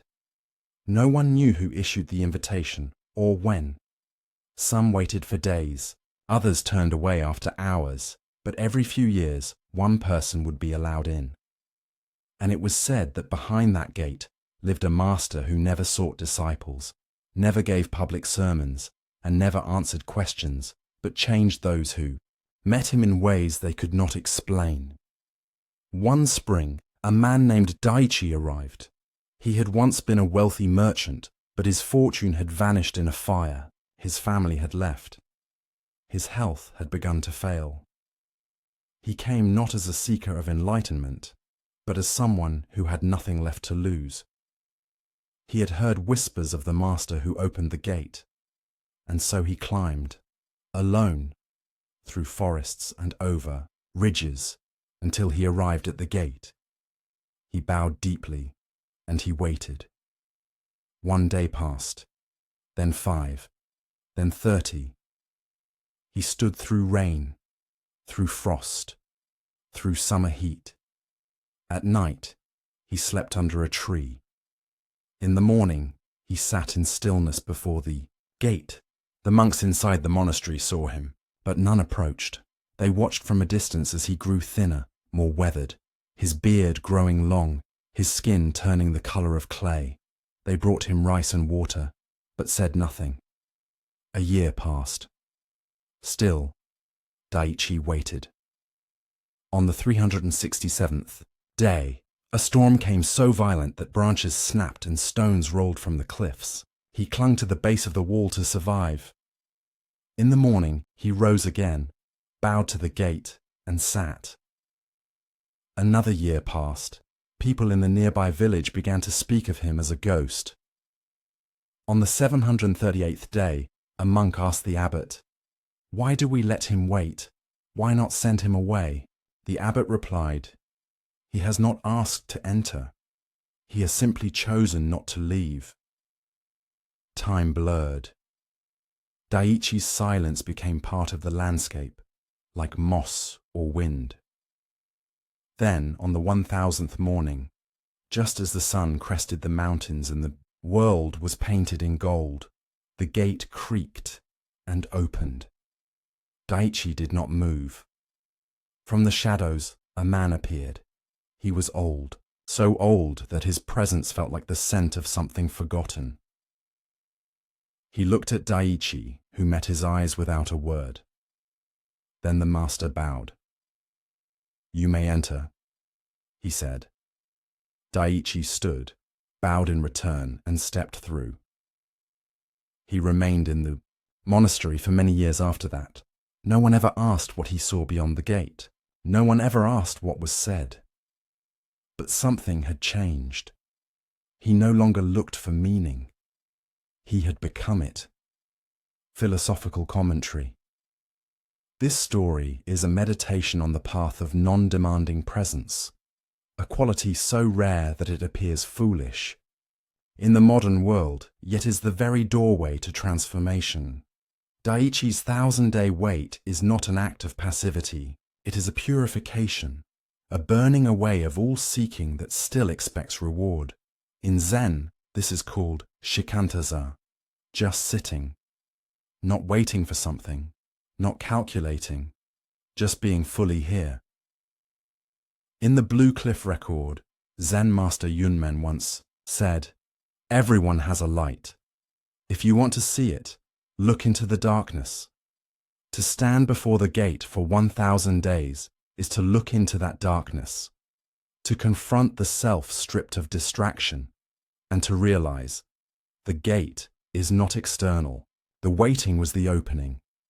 The master did not grant access. Daichi became the gate himself." Modern psychological reflection. In psychological terms, this story mirrors the slow, non-linear nature of deep healing. There is often a phase in therapy or life where progress seems invisible, where nothing changes, where the temptation to quit becomes overwhelming. But beneath the surface, a reorganization is occurring. Waiting in this story represents radical acceptance, the capacity to sit with discomfort, ambiguity, and not knowing, in acceptance and commitment therapy, ACE. This is called creative hopelessness, the moment when striving ceases and a new kind of possibility emerges. Daiichi stopped asking to be let in. He stopped fighting to be saved. He simply stayed, and, in staying, he crossed the threshold. Not through force, but through surrender. Closing reflection. What gate do you stand before? A relationship? A diagnosis? A spiritual question with no answer? Have you been trying to push it open? What would happen if you stopped pushing? If you simply bowed and waited, not to get in, but to become still enough to see that the gate is you. The gate does not open to movement. It opens to presence. The empty boat. We will meet again, where patience and presence become the path. Story 14. The child who asked about death. There was a temple by the edge of a forest, where cherry blossoms fell like snow in spring, and foxes sometimes came to sit under the lanterns as if listening to the chanting monks. The temple had a small school attached to it, where children from nearby villages would come to learn their letters, their numbers, and the basics of Dharma. Most days passed quietly, except one morning when a boy named Kaito raised his hand. He was only 7, but his eyes held a kind of solemn brightness, like moonlight reflecting off still water. "Yes, Kaito?" the monk teacher asked. The boy stood. "Where do we go when we die?" The room fell silent. Some children giggled nervously. Others looked at the floor. It wasn't a question children often asked aloud. The monk, a gentle man named Renshin, did not scold him. He simply nodded. "That's a very big question." "I know," Kaito said, "but I think about it every night. My grandmother died last week. Mama says she went to the Pure Land. Papa says she's become part of the stars. I don't know which one is true, or if both are just stories." Renshin took a deep breath. "Come with me," he said softly. He led the boy, and eventually the whole class, outside to a small grove behind the temple. There, in the middle of the clearing, was a tree stump surrounded by moss. It had been a large cedar once, now long gone. Renshin sat beside it and gestured for the children to gather around. "You see this stump?" he asked. "Yes," they chorused. This tree once stood taller than the bell tower. It gave shade in summer, whispered in storms, and dropped cones that became new trees. But one winter, lightning struck it, and it died. Kaito looked at the stump. "Is that where it went? Into the ground?" "Yes and no," Renshin said. "Its body went into the earth, but its presence didn't disappear. It became the moss you see.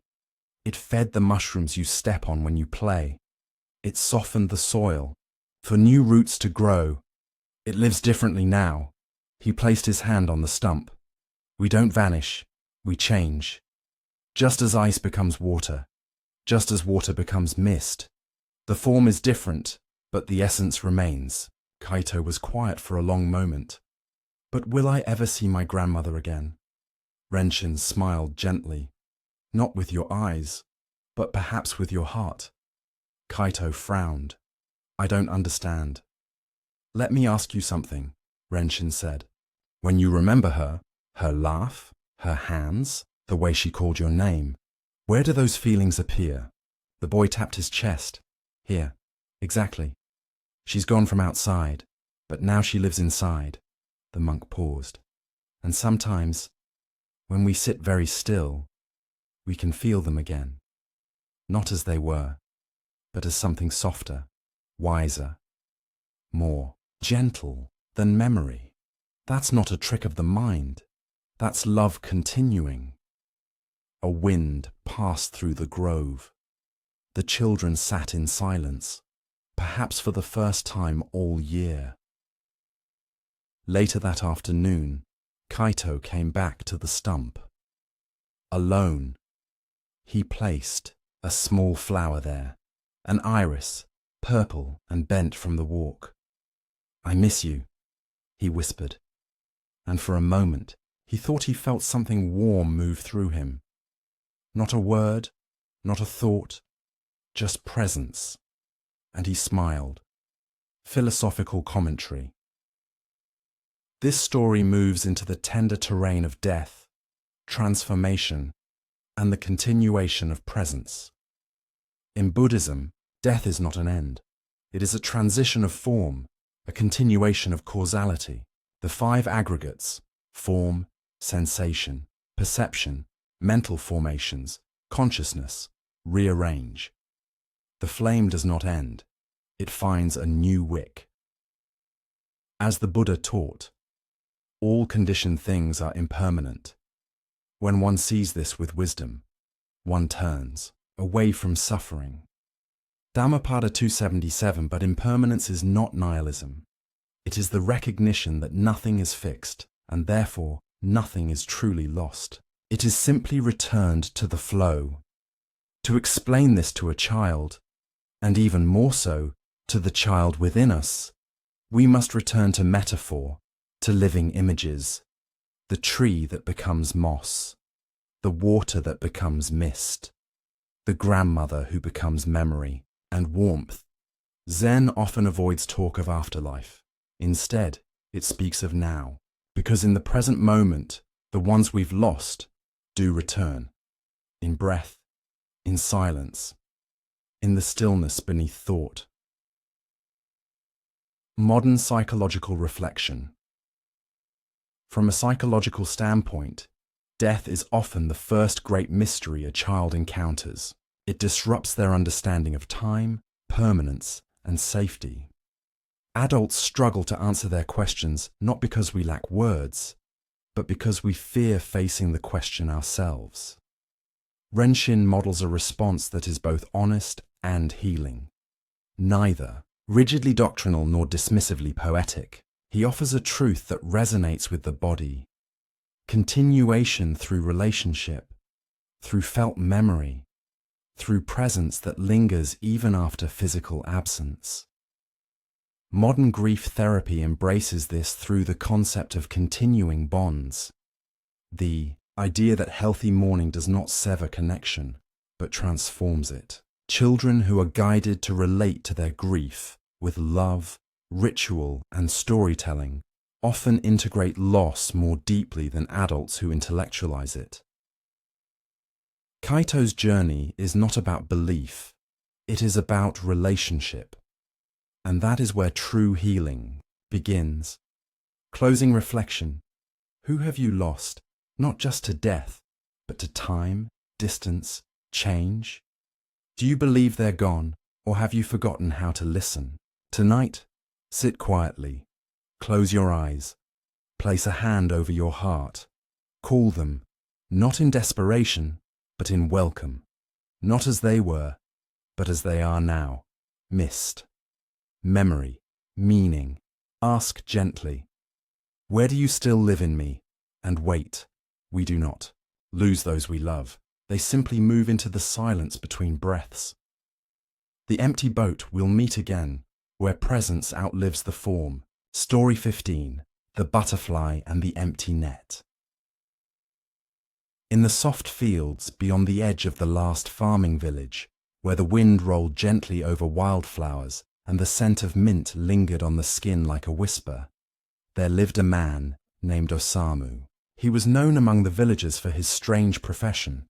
He caught butterflies, but not for display, not for collection, not even for study. He caught them to release them again. Each morning, he would walk into the meadows with a long, thin net and a small satchel made of straw. He'd kneel in the grass, silent, watching. Sometimes he waited for hours, and when a butterfly came near, he would lift the net, trap it gently, whisper something to it, and let it go. Children thought him enchanted. Some adults thought him foolish. But Osamu had his reasons. And like all reasons worth keeping, they were born from grief.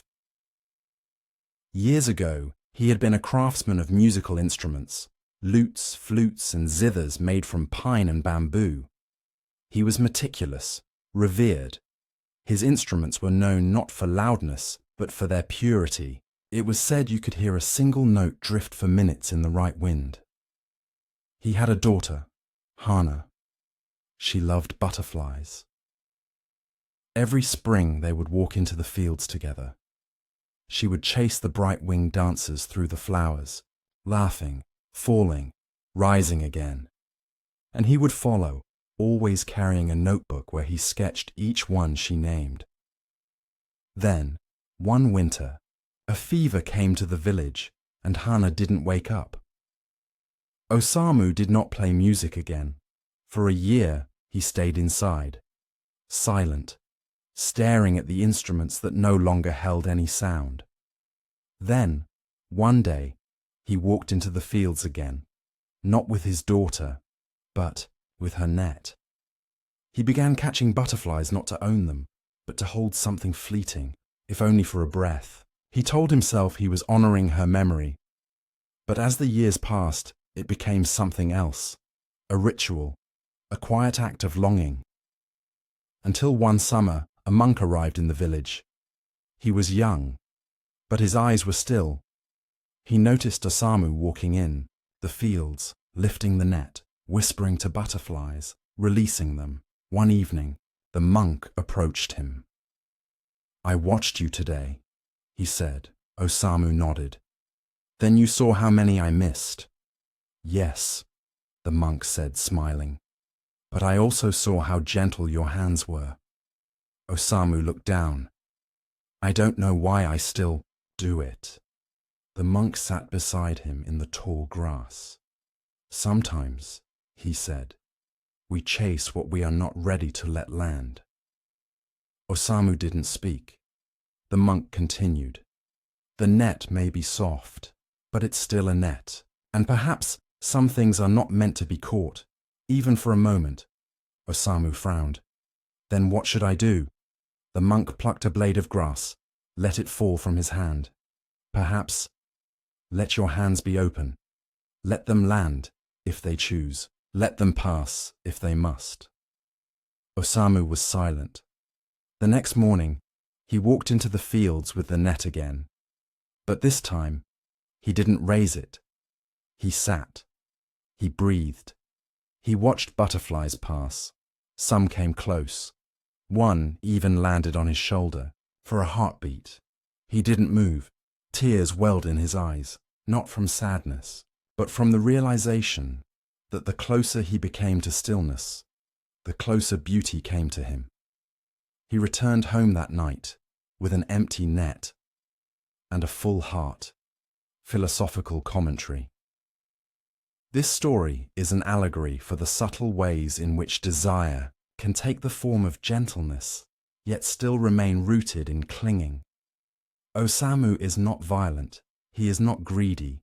He catches butterflies to feel connection, to hold memory, to not forget. But even a gentle net is a form of grasping. Even the desire to preserve something beautiful can become a prison for us and for the thing we love. In Zen, this is known as the grasp of tanha, thirst. The second noble truth teaches us that suffering arises from attachment, even noble ones. The butterfly symbolizes anicca, impermanence. To open the hand and let the butterfly choose is to move from attachment to love. The Buddha said, "If you let go a little, you will have a little peace. If you let go a lot, you will have a lot of peace. If you let go completely, you will know freedom." Dhammapada, modern psychological reflection in therapy, the desire to hold on to relationships, memories, ideas of healing, is often what delays real transformation. Grief particularly invites us to carry what is gone in ways that continue to bind us. We think that letting go is betrayal, that if we stop catching butterflies, we are forgetting what once mattered. But in truth, healing often begins when we allow beauty to visit, not belong. Mindfulness practices teach non-attachment, not to remove emotion, but to allow it to pass through without fixation. The net becomes the metaphor for control. The open hand becomes the metaphor for presence. Osamu's ritual became an invitation, a sacred act of trust, and his grief, once clenched, became space. Closing reflection. What are you still trying to catch? A memory, a person, a feeling that once gave you light? Ask yourself, is this meant to be held or witnessed? Sit outside, tonight if you can. Feel the wind. Watch the flight of something you do not own and say quietly, I release the net. I keep the love. Love is not what you can hold. It is what lands in stillness and leaves no wound when it goes. The empty boat will meet again, where the net has been set down. Story 16. The monk who slept through the ceremony. The temple was full. Candles flickered in their brass holders, shadows danced across the wooden beams, and the scent of sandalwood hung thick in the air. The sound of chanting, steady, deep, layered, rose like a tide that refused to crest. Monks sat in perfect rows, eyes half closed, spines like reeds. Tonight was the annual Obon ceremony, the honoring of ancestors. It was the most sacred night of the year, and yet one monk was missing. His name was Renji. He had come to the temple only 2 years earlier, an outsider with a quiet presence and a disheveled robe. He was not known for eloquence or discipline. In fact, many suspected he didn't belong there at all. He asked few questions, often arrived late to morning chants, and, most notably, he smiled too often. This, in a place where solemnity was a virtue, was considered suspicious. The head monk, Jiko, a man of formidable bearing and absolute structure, tolerated Renji's presence with a patience born of long years of training. But his eyes never quite softened when they met him. Tonight, as the ceremony reached its crescendo, Jiko noticed the empty cushion in the back row. Renji was not there. After the final chant, incense ashes still glowing in the brazier, Jiko quietly excused himself.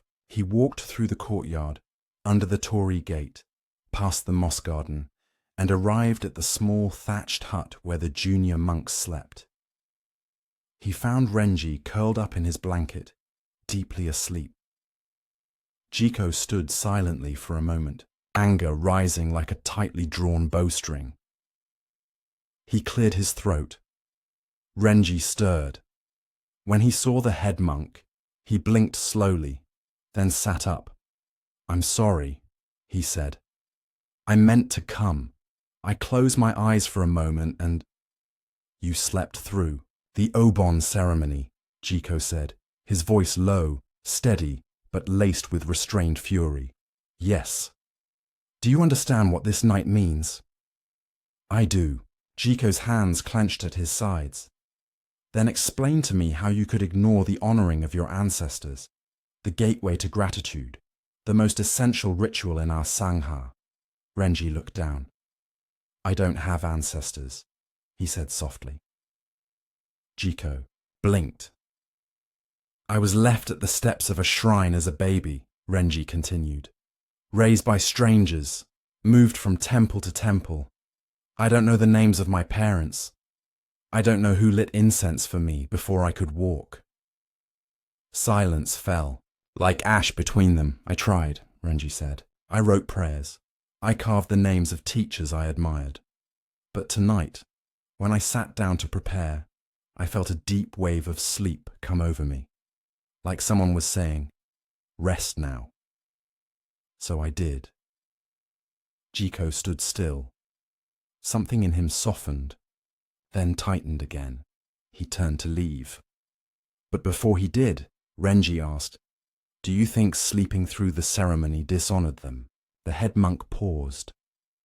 "No," he said, not turning around, "but it may have honored something else." The next morning, Jiko returned to the altar alone.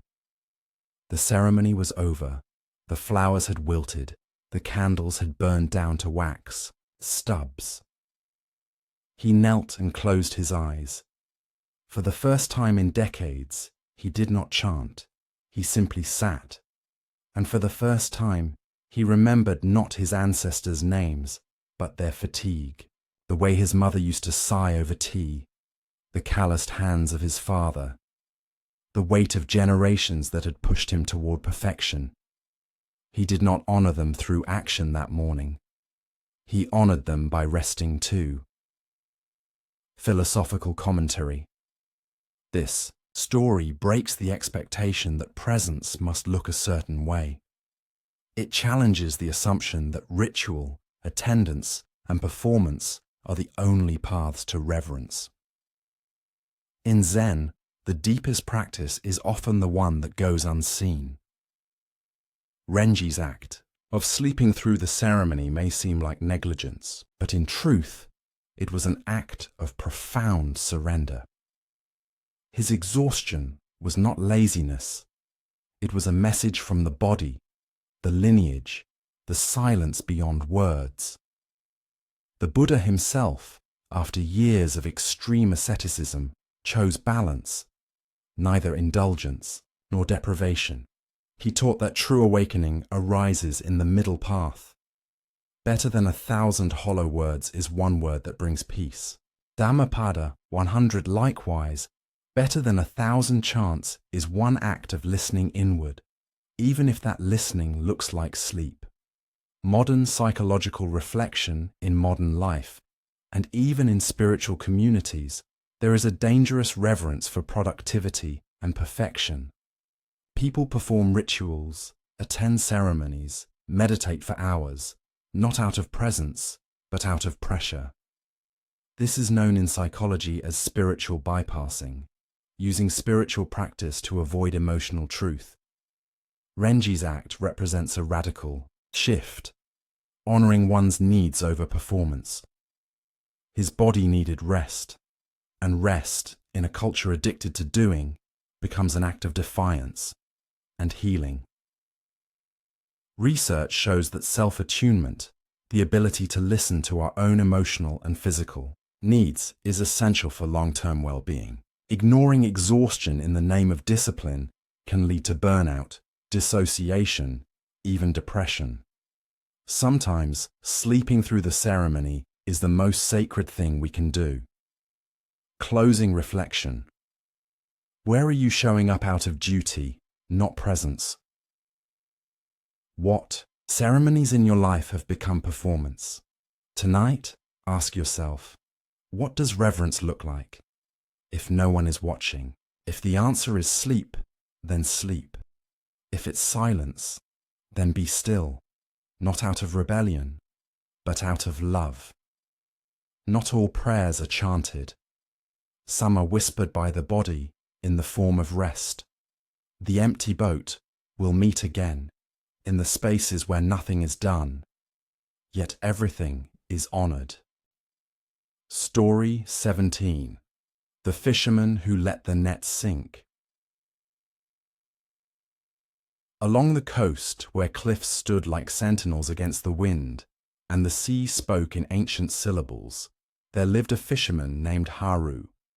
He was known not for the quantity of his catch, nor for the size of his boat, he owned neither, but for something subtler, his stillness.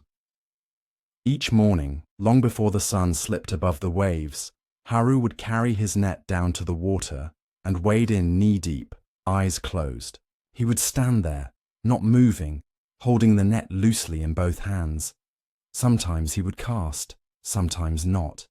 But most days he came back with nothing, and yet he always seemed content. Villagers whispered that he had gone mad from grief. They weren't wrong. Years ago, Haru had been among the most skillful fishermen in the province. His nets were wide, his technique sharp. He caught more in a week than others in a month. He lived with his wife and young son in a small home near the rocks. He was quiet, but not absent, hard-working, but not hardened. Then, one evening, a storm came in fast from the east. His son had gone out in a small skiff, eager to show his father he could fish alone. The sea took him. They found the boat days later, but not the boy. After that, Haru stopped fishing for profit. He stopped joining the market runs. He gave his nets away, keeping only one old net woven by his son with clumsy, loving knots.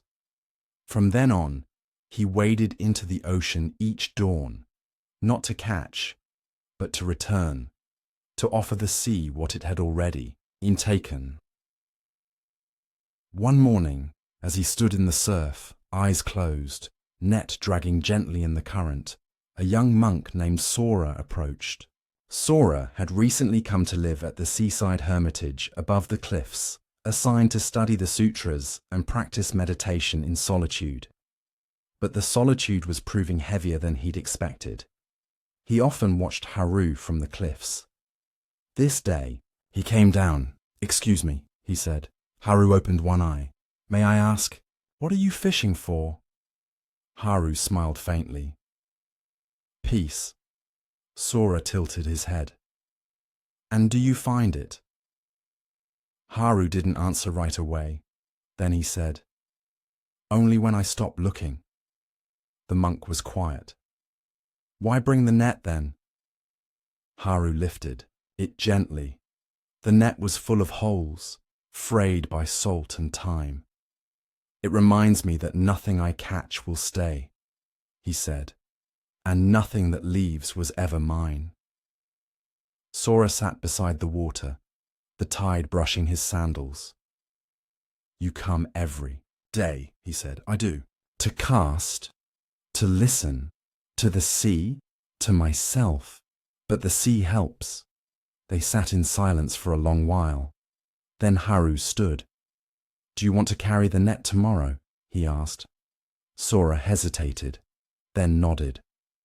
The next morning, they stood side by side in the cold water. Sora held the net, trembling slightly. Haru said, "Let it sink." Sora did. He felt its weight drift from his hands into the deep, and something in him, an expectation, a tightness he hadn't known he'd been gripping, sank with it. The ocean held it all. Philosophical commentary. This story reveals the essence of offering without expectation, a profound thread in Buddhist practice. Haru no longer fished for gain. He fished to surrender, to let go. His net is a metaphor for the grasping mind, our endless efforts to capture meaning, love, certainty. And yet, the wisdom arises when he lets it sink, when he holds it lightly, when the act of casting becomes an act of devotion, not acquisition. As the Zen koan says, let go of the edge of the bowl. Even the bottom will drop away. Only then will you see clearly. The sea in this story is not cruel. It is simply vast. It takes, it gives, it changes, like life, like death, like time. When we cast into it expecting something in return, we suffer. When we cast into it as a prayer, we are freed. Modern psychological reflection. In modern life, especially after grief, we often ask, what now?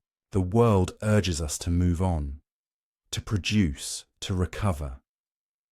But the psyche moves slower. The net Haru carries is like unfinished mourning, a ritual that has no clear end, no product. Yet it soothes. It allows grief to be expressed, not erased. Psychologically, this aligns with the practice of ritualized non-striving. acts done for their own sake, not for a goal. These rituals regulate the nervous system, soothe the amygdala, and allow space for grief to metabolize without needing to be solved. Sora, the monk, represents the restless search for clarity. His encounter with Haru reveals a different path, not by thinking, but by feeling through. Sometimes, letting the net sink is the most skillful act we can perform. Closing reflection. What are you still casting into the sea? What grief, longing, or hope do you keep holding in your hands? What would happen if you let the net go? Not as an end, but as a beginning. Tonight, sit with the sound of water, real or imagined. Feel your breath as waves, and whisper, I let this sink. I do not lose it. I return it. Some nets are not meant to catch. They are meant to carry our sorrows to the sea and leave them there. The empty boat we will meet again in the tide of your next surrender. Story 18. The bowl that was never empty. There was a mountain path rarely used, winding through cedar groves and mist, leading eventually to a small hut, perched like a teardrop on a ledge. No one lived there permanently. It was a hermitage kept, open for wandering monks who needed solitude or for villagers in quiet crisis, seeking counsel without judgment. In this hut, carved into a wooden shelf, sat a single clay bowl.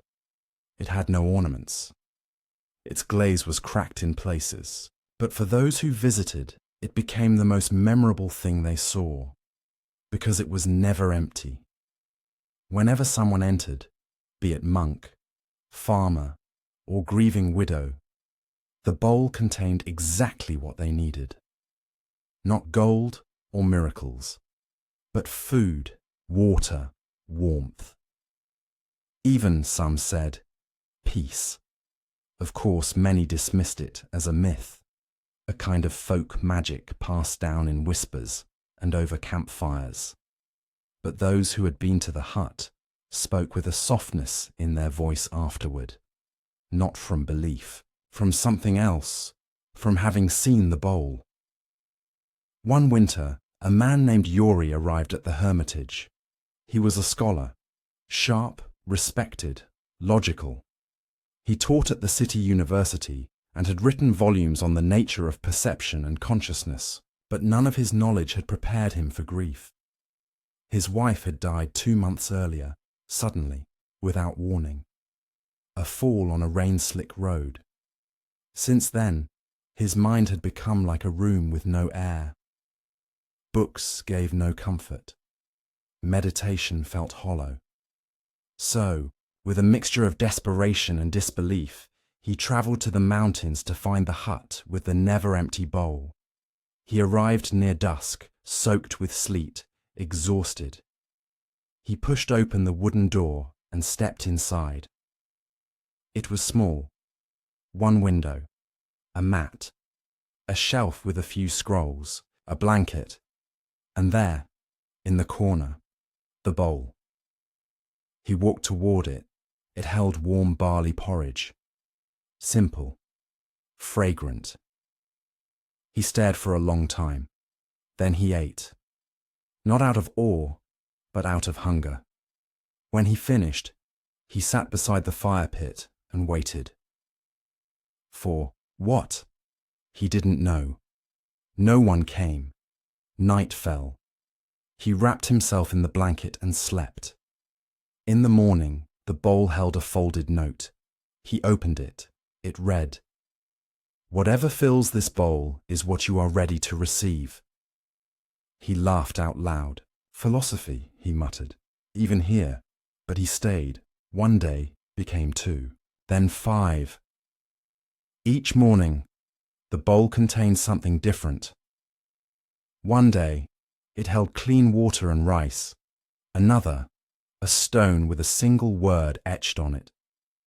Patience. One morning, nothing but an empty paper. Yori almost crumpled it. But he sat with it, stared at it. Eventually, he realized it wasn't blank. It simply had no ink. Its presence was the message. That night, he dreamed of his wife, not as a memory, but as silence. Not speaking, just sitting with him, as she used to do. When he woke, the bowl held tea leaves. He brewed them. The scent reminded him of her breath. He cried for the first time since the funeral. On the 7th day, he prepared to leave. He wrote a note of his own and placed it in the bowl. It read, "I thought the bowl was magic, but it was just listening." He closed the door behind him and walked back down the mountain. He would not speak of what he found, only that he had been given what he did not know he needed, and that the bowl was never empty. Philosophical commentary. The bowl is a symbol of readiness, a container not for what we want, but for what we are truly able to receive. In Buddhism, the concept of shunyata, emptiness, is not the absence of meaning, but the absence of fixed form. The bowl is useful because it is empty, because it makes room, because it does not impose. The Heart Sutra says, "Form is emptiness. Emptiness is form." This story turns that into a quiet truth.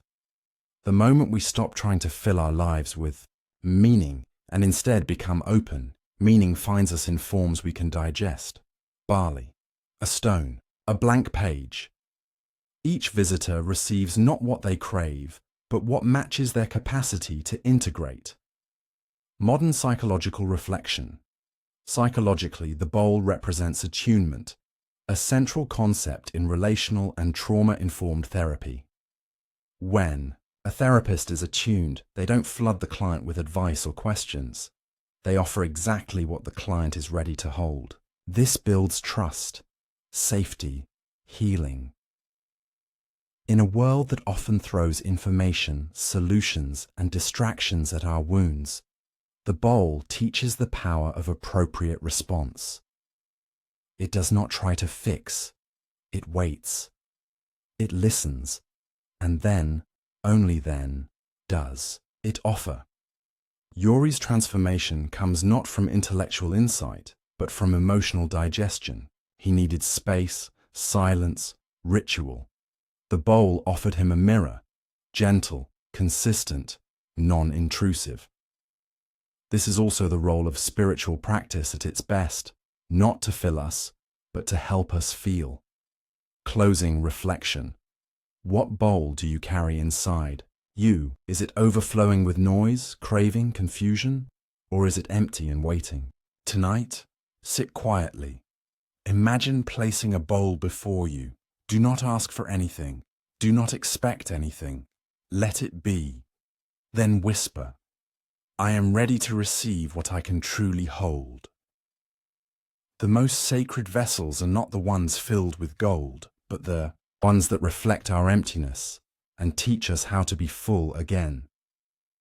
The empty boat, we will meet again in the next offering you did not expect, but were ready for. Story 19. The candle that refused to burn out. At the edge of a desolate plain, where the wind blew low and the grass bent like bowed monks, there was a small stone temple nearly forgotten by time. The villagers nearby no longer visited. The path had faded. The roofs had moss growing thick like a second skin.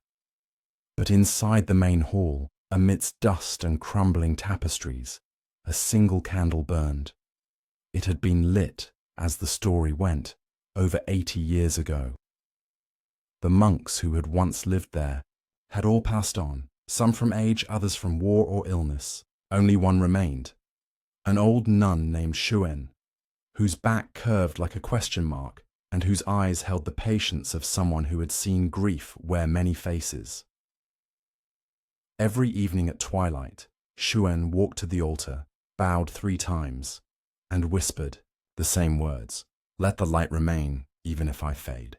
Then she would sit beside it, eyes closed, until the sun disappeared and the stars blinked like quiet witnesses in the sky. Some said it was a miracle, the candle that never died. But others said the miracle was Shuan herself, who had quietly replaced the wick, the wax, the flame, every day, without fail, for 80 years.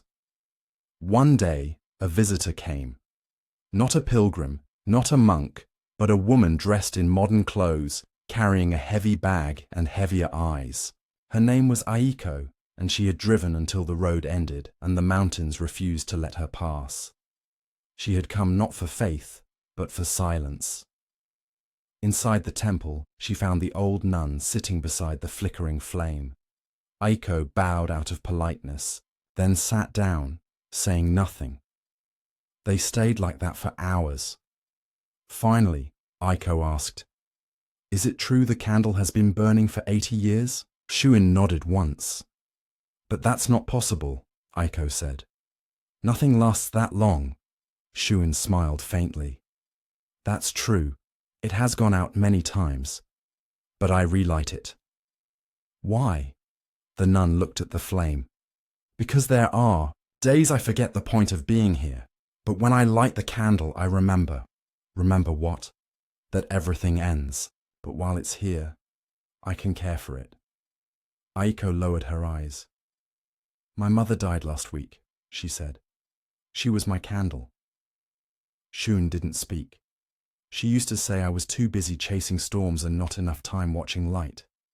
Still, silent, the old nun reached into her robe and took out a small box of matches. She placed it in Aiko's lap.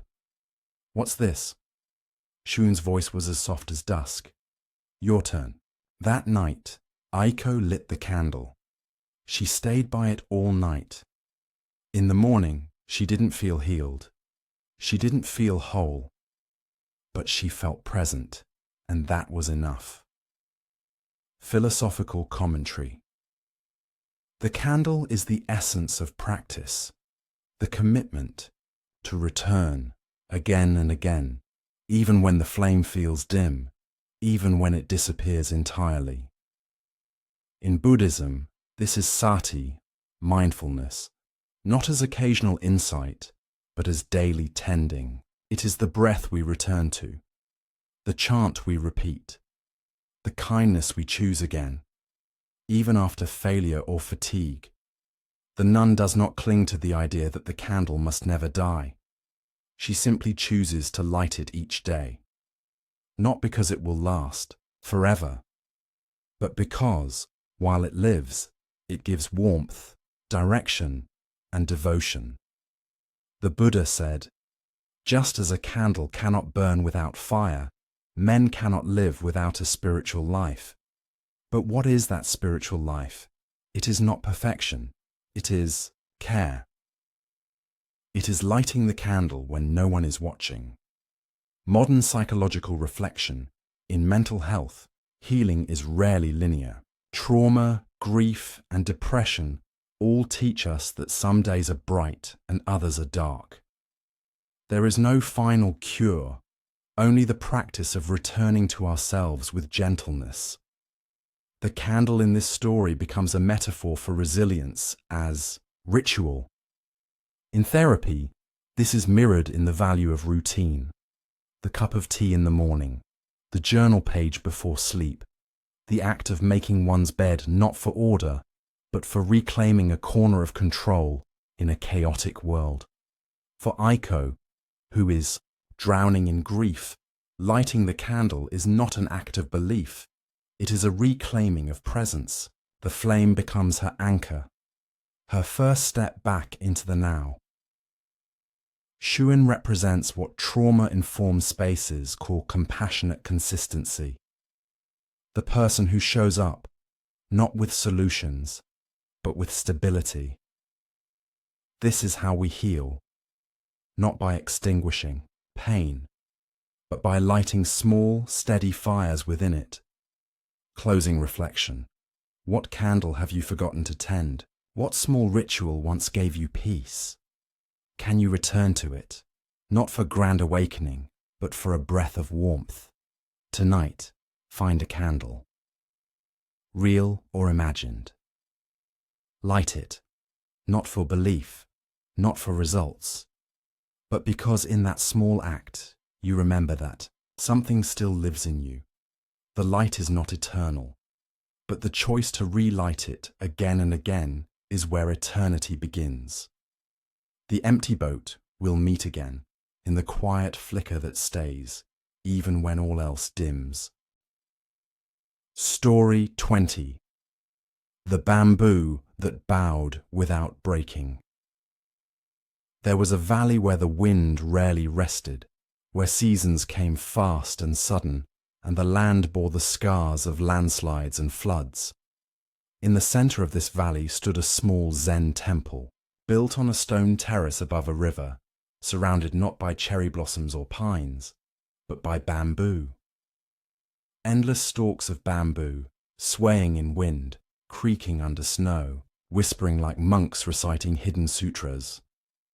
In this temple lived a teacher named Rugen, once a warrior, now a monk.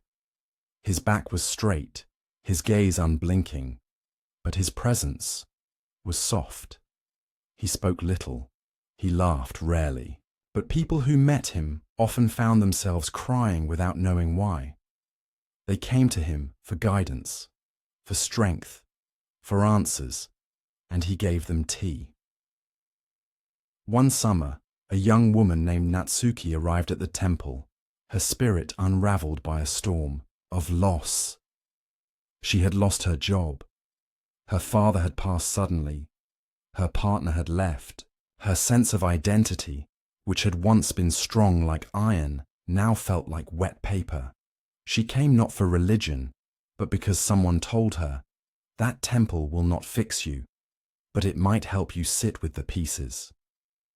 On her second day, Natsuki asked the teacher, "Why bamboo?" Ryugen looked at the grove. "Why not? I mean, why not trees with deeper roots? Trees with strength?" He paused, then motioned her to follow. They walked into the bamboo forest. It was quiet but alive. He stopped beside one slender stalk and said, "Strike it." She hesitated, then tapped it lightly. Harder. She swung her palm and the bamboo bent, then sprang back upright. "Now," he said, "try breaking it." She tried. The stalk bent, resisted. Never cracked, Rugen smiled. "Bamboo survives because it yields," he said. "In wind, it bows. In snow, it bends. When cut, it grows again from the root." She looked at her hands. "But I don't want to bend. I want to be strong." "You think bending is weakness?" he asked. She looked away. He continued. "Everything you've lost, everything that broke you, was not a sign of your fragility. It was the wind, and you are still here."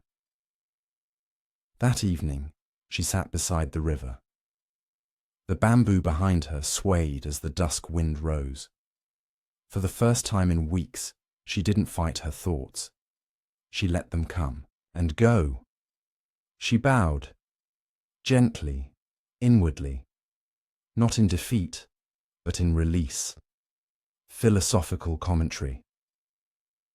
This story reflects the deep Zen wisdom of resilience through surrender.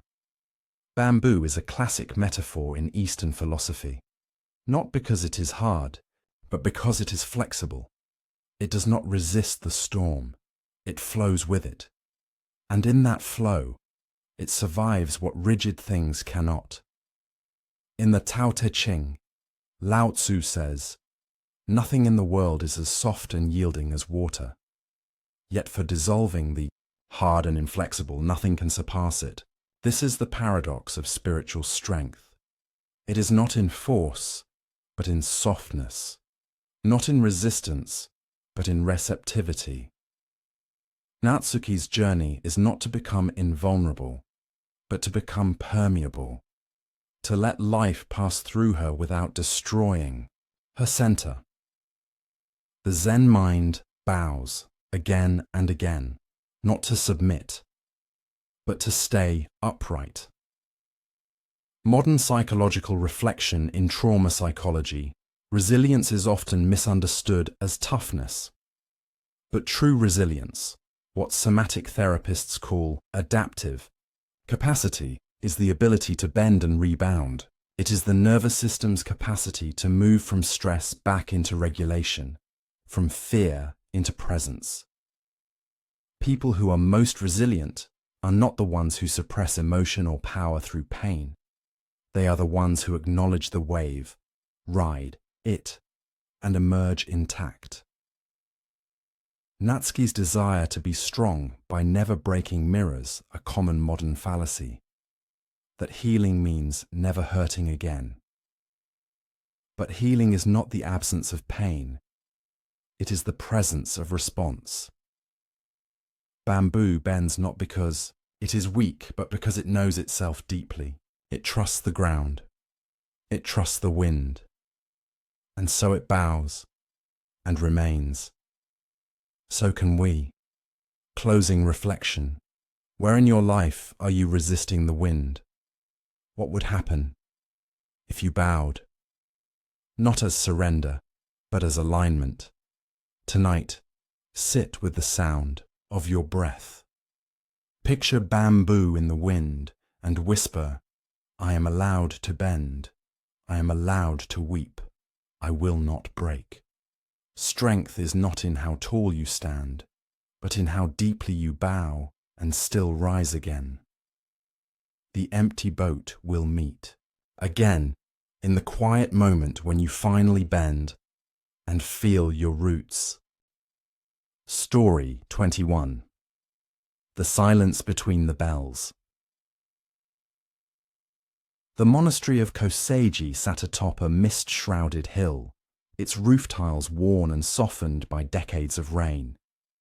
It was known not for its size or splendor, but for its bell, a massive bronze creation cast, over 200 years ago, suspended between two stone pillars in the courtyard.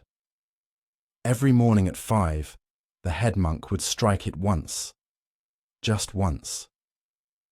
That sound, a single, slow vibration, rippled down the mountain, across forests and farms, reaching the ears of villagers who had never even stepped foot in the temple. It was said the bell could make even the most restless child pause, and even the most stubborn farmer sigh. But the true magic, according to the monks who lived there, was not the bell itself.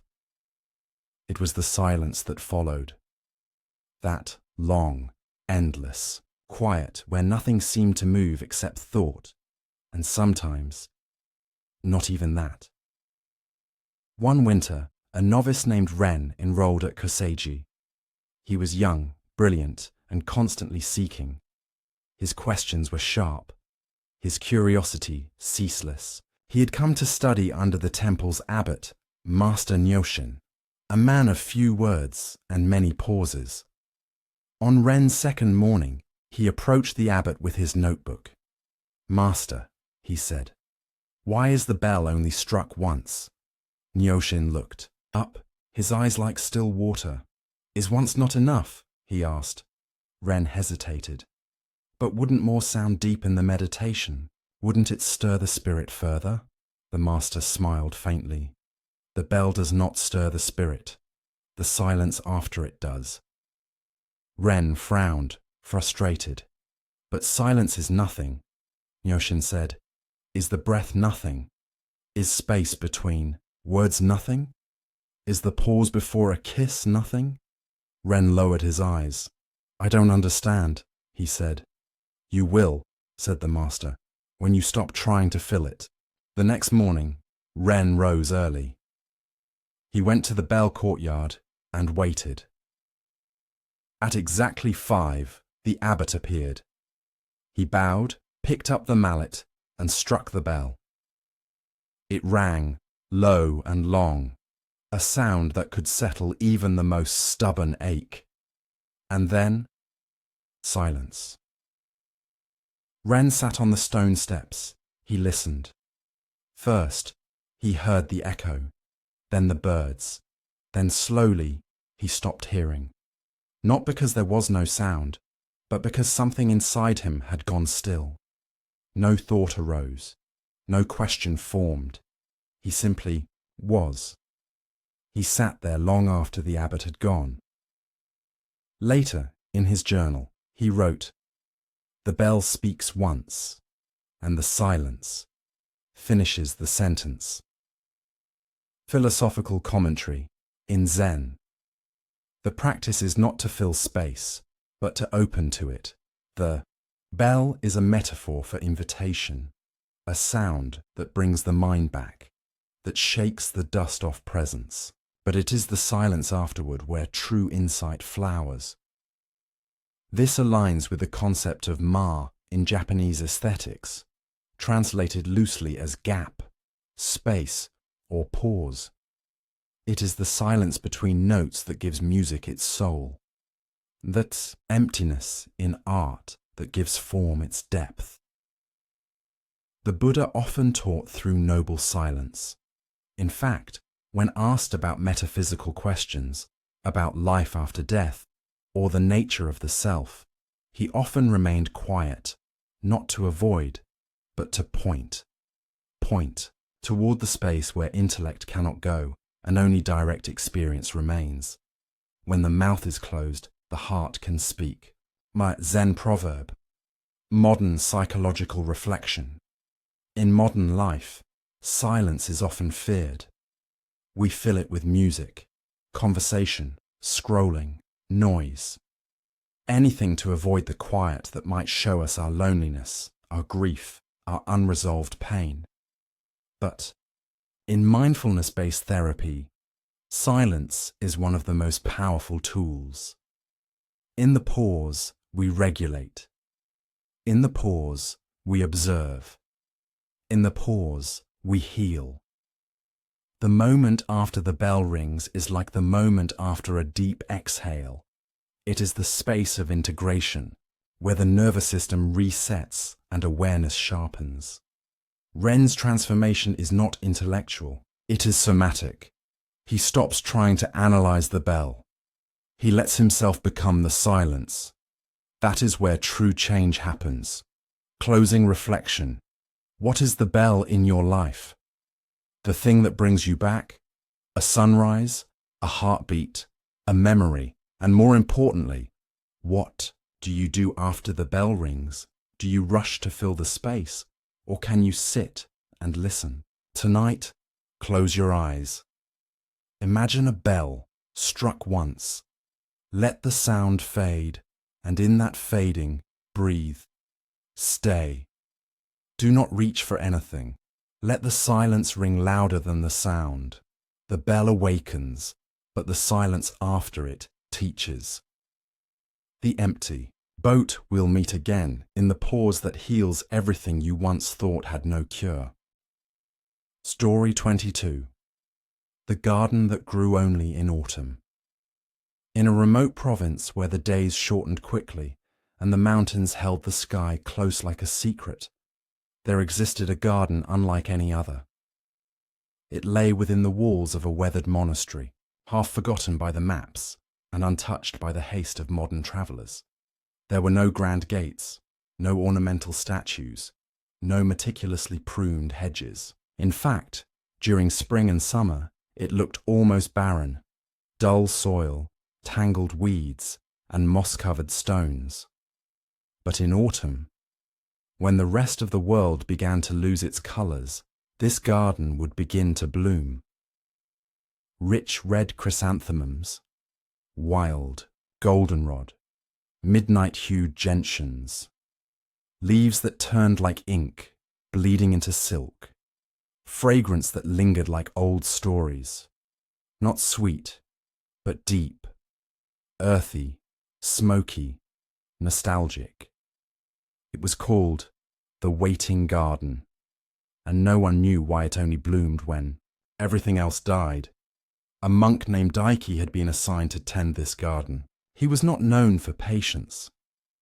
Before ordaining, he had worked as a chef in a Tokyo restaurant, a place where timing was everything and waiting meant losing. His hands had always moved fast, his thoughts even faster. But temple life had slowed him. Or rather, it had forced him to confront his own speed. At first, Daiki resented the garden. Nothing grew when he expected. No matter what he sowed in spring, no matter the precision of his care, everything lay dormant for months. He kept a log, recorded temperatures, soil pH, rainfall. Still, it remained barren. Then, as October crept in and the cold arrived like an uninvited guest, the transformation began. Every year, every time. Daiki was mystified. One afternoon, frustrated, he approached the head gardener, an old nun named Etsuko. He asked, "Why does nothing grow in this garden until everything else dies?" She was clipping a dry stalk at the time. She didn't look up. She said, "Why do you think that is?"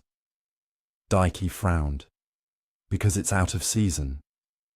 "No," she said, "because it is in season, just not yours." He blinked. She smiled. Some gardens wait for the world to quiet down before they speak.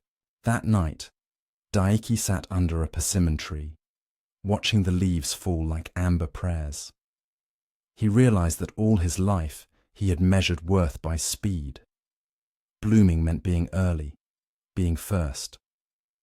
But the garden taught him another rhythm. One that did not obey clocks. One that bloomed only when surrender began. Philosophical commentary. The waiting garden is an embodiment of natural timing, a reminder that not all growth is visible, not all blooming is loud, and not all seasons are linear in Zen. The concept of Gowan, timely cause and condition, teaches us that everything arises when the conditions are truly ripe. Not when we push, not when we plan, but when life breathes it into being. Daiki's frustration is not unique. We are all conditioned to seek early bloom. We want answers fast, healing fast, success now. But spiritual life is often autumnal. It requires letting go, decay, quiet, and the courage to wait through the silence.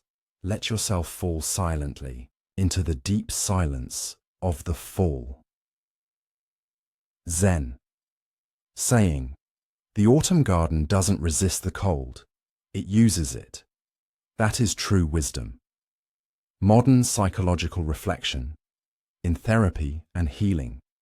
The myth of instant change is a constant pressure. People want transformation after one session, relief after one meditation. But real psychological change, especially after trauma or loss, often mimics the rhythm of nature. Integration happens in the quiet phase, when nothing appears to be growing. This is known in developmental psychology as incubation, the period between insight and action, where the mind and body silently reorganize. People often confuse this phase for stagnation, but it is, in fact, where the deepest shifts occur. The waiting garden teaches us to honor this phase, to stop digging up seeds to see if they've sprouted, to trust that blooming does not mean rushing, and that our time will come when the world inside us is finally ready. Closing reflection: what part of you have you deemed barren, simply because it has not bloomed yet? What have you been rushing to grow? Can you imagine a garden inside you that thrives only in stillness, only after the noise? Tonight, close your eyes. Picture that inner garden. Let go of tending. Let go of forcing. Just wait. Autumn is not an end. It is a beginning that arrives quietly. The flowers of the waiting garden do not fear the cold. They have made peace with patience and bloom only when everything else stops speaking. The empty boat will meet again when the leaves have fallen and something unseen begins to stir within you. Story 23. The Bridge That Led Nowhere. In the outskirts of a sleepy mountain village, where fog rolled over the rooftops like slow-moving thoughts and silence fell thick as snow, there was a wooden bridge known to no one on any map. It did not connect two towns, nor did it pass over a river. In fact, it seemed to lead from one patch of grass to another patch of grass. It was old, clearly hand-built, with weathered posts and planks smoothed down by wind and time. Moss grew along its sides. Birds nested in its corners. And yet, though it served no visible function, someone maintained it. Nails were replaced, ropes retied. Even the stone steps leading up to it were swept clean. The villagers called it the useless bridge, but to those who had crossed it in silence, it was anything but. Once a month, an old man named Akihiro would walk there from his cabin at the edge of the forest. He carried no phone, no walking stick, no companion. He always wore the same indigo robe, his hands folded behind his back. He would arrive just before sunset, sit at the foot of the bridge, and wait. He never crossed it, not until the wind changed. One late autumn afternoon, a traveller appeared. Yuna, a corporate designer from the city, newly on sabbatical, burned out, disillusioned, unsure of what she was even chasing anymore. She had rented a room in the village to reset. But still, her sleep was restless. Her thoughts ran in loops. On her third day, wandering without direction, she found the bridge and Akihiro. He sat motionless, his breath like fog in the cold air. She looked around. No river, no road. "Excuse me," she said, her voice half guilt, half curiosity. "Where does this bridge go?" Akihiro didn't move. He simply pointed at the plank beneath her feet. Nowhere. She blinked. So, why cross it? He finally looked up. To practice crossing. Yuna frowned. "Crossing what?" He smiled. "Whatever keeps you from arriving." That night, Yuna returned. She stood at one end of the bridge. The village lights blinked far below, the air sharp with pine and smoke. She stepped forward. One foot, then another. Each plank creaked, not with age, but with memory. Each step felt like walking through the noise in her own mind. By the time she reached the other side, she wasn't anywhere new. But she was quieter, more present, as if the act of crossing had washed something off her. She sat in the grass and wept, not from sadness, but from the strange relief of finally not needing to go somewhere. Philosophical commentary. This bridge is a metaphor for form without function, which, in Zen, is often the highest function. In the West, we value utility. Everything must lead to something, must accomplish, must prove. But Zen teaches that the most profound truths arise not from doing, but from being, from walking the path simply to walk. The bridge leads nowhere, and yet it creates a crossing, an intentional shift, a threshold. In Zen monasteries, there are often small bridges, gates, or torii that mark transitions, not physical, but psychological. To step through is to leave behind the mind of distraction and enter the mind of awareness. The path is not separate from the goal. Each step is the arrival. Zen-saying Akihiro understands this. To cross a useless bridge is to meet yourself in the space between seeking and surrender, modern psychological reflection. Yuna's experience reflects a common spiritual burnout of the modern age. Goal, addiction. So much of our identity becomes tied to movement, achievements, results, progress. But when we are always aiming, we are rarely arriving. We become disembodied, dissociated, exhausted. The bridge becomes a therapeutic tool, akin to ritual walking, like labyrinth meditations used in contemplative therapy. These embodied practices help ground the nervous system, reduce rumination, and restore a sense of safe rhythm. What matters is not what the bridge crosses over, but what it crosses through. Yuna's tears are not from failure. They are from realizing she no longer has to run. Closing reflection. What bridges in your life have you dismissed as useless? What moments have you rushed through, assuming they must lead somewhere?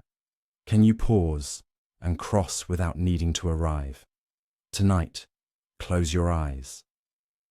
Picture a wooden bridge in the mist. You are not going anywhere. You are simply stepping forward. Let each step be the arrival. Not every bridge is built to take you somewhere. Some are built so you can feel what it means to cross. The empty boat will meet again on the path between nowhere and now. Story 24. The cup that was already full. In the coastal region of Shikoku, nestled among low hills and bamboo groves, stood a quiet tea room, known simply as Kusa. It wasn't listed on any travel guide, nor did it hang signs to attract tourists. Those who arrived were usually sent by someone who had once sat on its woven mats and tasted a silence far deeper than any tea. The woman who ran it was named Sorin. She wore simple linen, moved slowly, and spoke as if each word had to be drawn from the bottom of a still pond. Her hair was streaked with silver, her eyes the color of wet stone. People did not come to her for tea. They came to remember how to listen. The room itself was unremarkable. 4.5 tatami mats, a sunken hearth, and a single sliding door that opened to a mossy garden where a small stream whispered through ferns. But the ritual, the presence, the way Sorin poured hot water into the clay cups, it made time feel loosened. One day, a professor from Kyoto arrived. His name was Tadao. He taught philosophy, logic, and comparative thought. He had published widely, lectured internationally. He was respected, sharp, but lately, something had begun to unsettle him.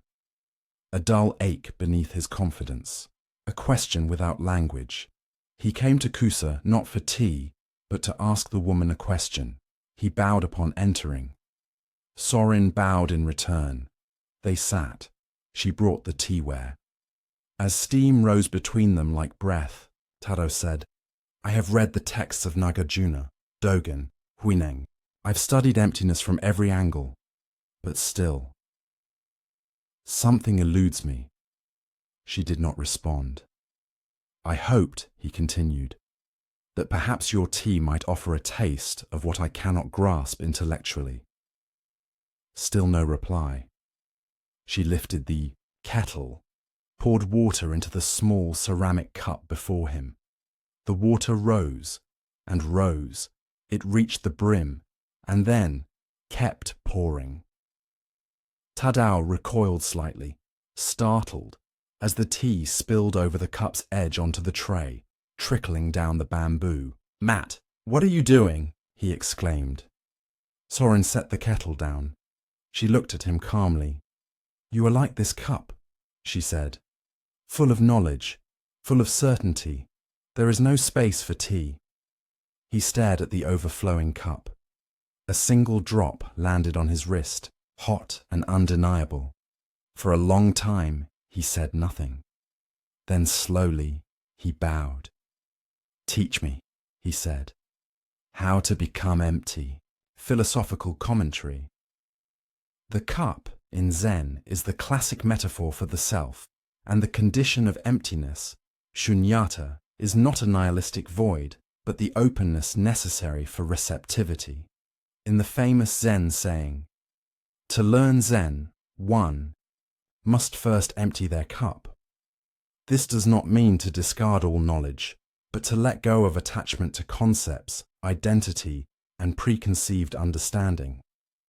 The mind that seeks to know already assumes something can be grasped, but Zen points to that which cannot be possessed, only experienced. Soren's act is not a lesson in hospitality, it is a demonstration of truth. By overflowing the cup, she reflects back to Tadao the futility of adding wisdom on top of ego, concept, and pride. Zen teaches, no matter how full your shelves are, if your heart is closed, nothing enters. Modern psychological reflection, in therapy, especially within mindfulness-based cognitive approaches, we often encounter a phenomenon called cognitive saturation, when the mind is so filled with thoughts, solutions, theories, and mental noise that it cannot access the felt sense of healing. Many high-functioning individuals, like Tadao, mistake intellectual understanding for transformation, but true insight comes not through adding, but through subtracting. Soren's tea practice mirrors experiential therapy, where the body, breath, and moment replace theory. In that slowing down, the nervous system shifts from analysis to awareness. It is only in the emptiness of self that compassion, presence, and wisdom can emerge. The act of emptying one's cup is an act of humility and courage. It says, I don't know, and that's where I begin. Closing reflection. How full is your cup? What have you filled it with? Achievements, plans, stories, pain. Can you just for a breath set it down? Let go. Tonight, before bed, pour yourself a cup of warm tea. Hold it with both hands. Do not drink, just feel the warmth. Then ask yourself, is there space in me to receive? Only the empty cup can taste the truth. Only the quiet heart can hear it. The empty boat will meet again, not with more answers, but with more space. Story 25. The thread that held the sky. In a far northern village where the clouds hung low and winter came as early as September, the elders spoke of a thread that held the sky in place. Children believed it, for the sky seemed impossibly vast and impossibly still, and they imagined a golden string, barely visible, stretching from the highest peak to the heavens, keeping everything from falling apart. They called it Ten no Ito, the sky thread. As they grew older, they laughed at the idea, but one girl never did. Her name was Mia. She was quiet, observant, the sort who spoke to snowflakes and listened to birds long after they flew away. Her mother died when she was 7, and her father became a man of shadows, retreating into long silences and longer absences. Mia, left mostly alone, took comfort in the idea of the thread, something holding the sky up, even when everything else felt like it was falling. She would climb to the top of the hill behind her house every dusk, lie on her back, and stare at the sky until it deepened into indigo. Hold on, she would whisper, and though the thread was invisible, she imagined it tugging gently in reply. Years passed. Mia grew into a young woman. She left the village, moved to the city, studied architecture, and built her life in steel and glass and deadlines. But something inside her stayed taut, like a string pulled too tight, always anticipating collapse. She couldn't explain it, but she never truly felt safe, not in relationships, not in her body, not even in success. The thread, she thought, was probably a child's invention, but still, sometimes in sleepless nights, she would look out the window and murmur, "Are you still there?" One winter, after a painful breakup and a diagnosis of clinical anxiety, Mia returned to the village for a few weeks to rest, It was late December. The snow fell steadily. The trees stood bare like hands turned upward. She wandered up the old hill, unsure what she was looking for. At the top, the wind bit her cheeks, and the horizon blurred into white. She lay down in the snow, just like when she was a child. The silence was so complete, it felt like the earth had paused to listen. Then, something, not a sound, not a vision, but a memory. Her mother's voice, soft and fragile. You don't have to hold the world, Mia. It's already held. Her breath caught. She closed her eyes. The sky above didn't seem heavy anymore. It wasn't she who held it. It was something else. Something older. Something kind. Philosophical commentary. The sky thread is not real in the scientific sense, but in the spiritual and psychological sense, it is utterly true. In Zen and Mahāyāna Buddhism, there is the concept of interbeing, the understanding that we are not separate entities, but threads in a vast woven tapestry of life.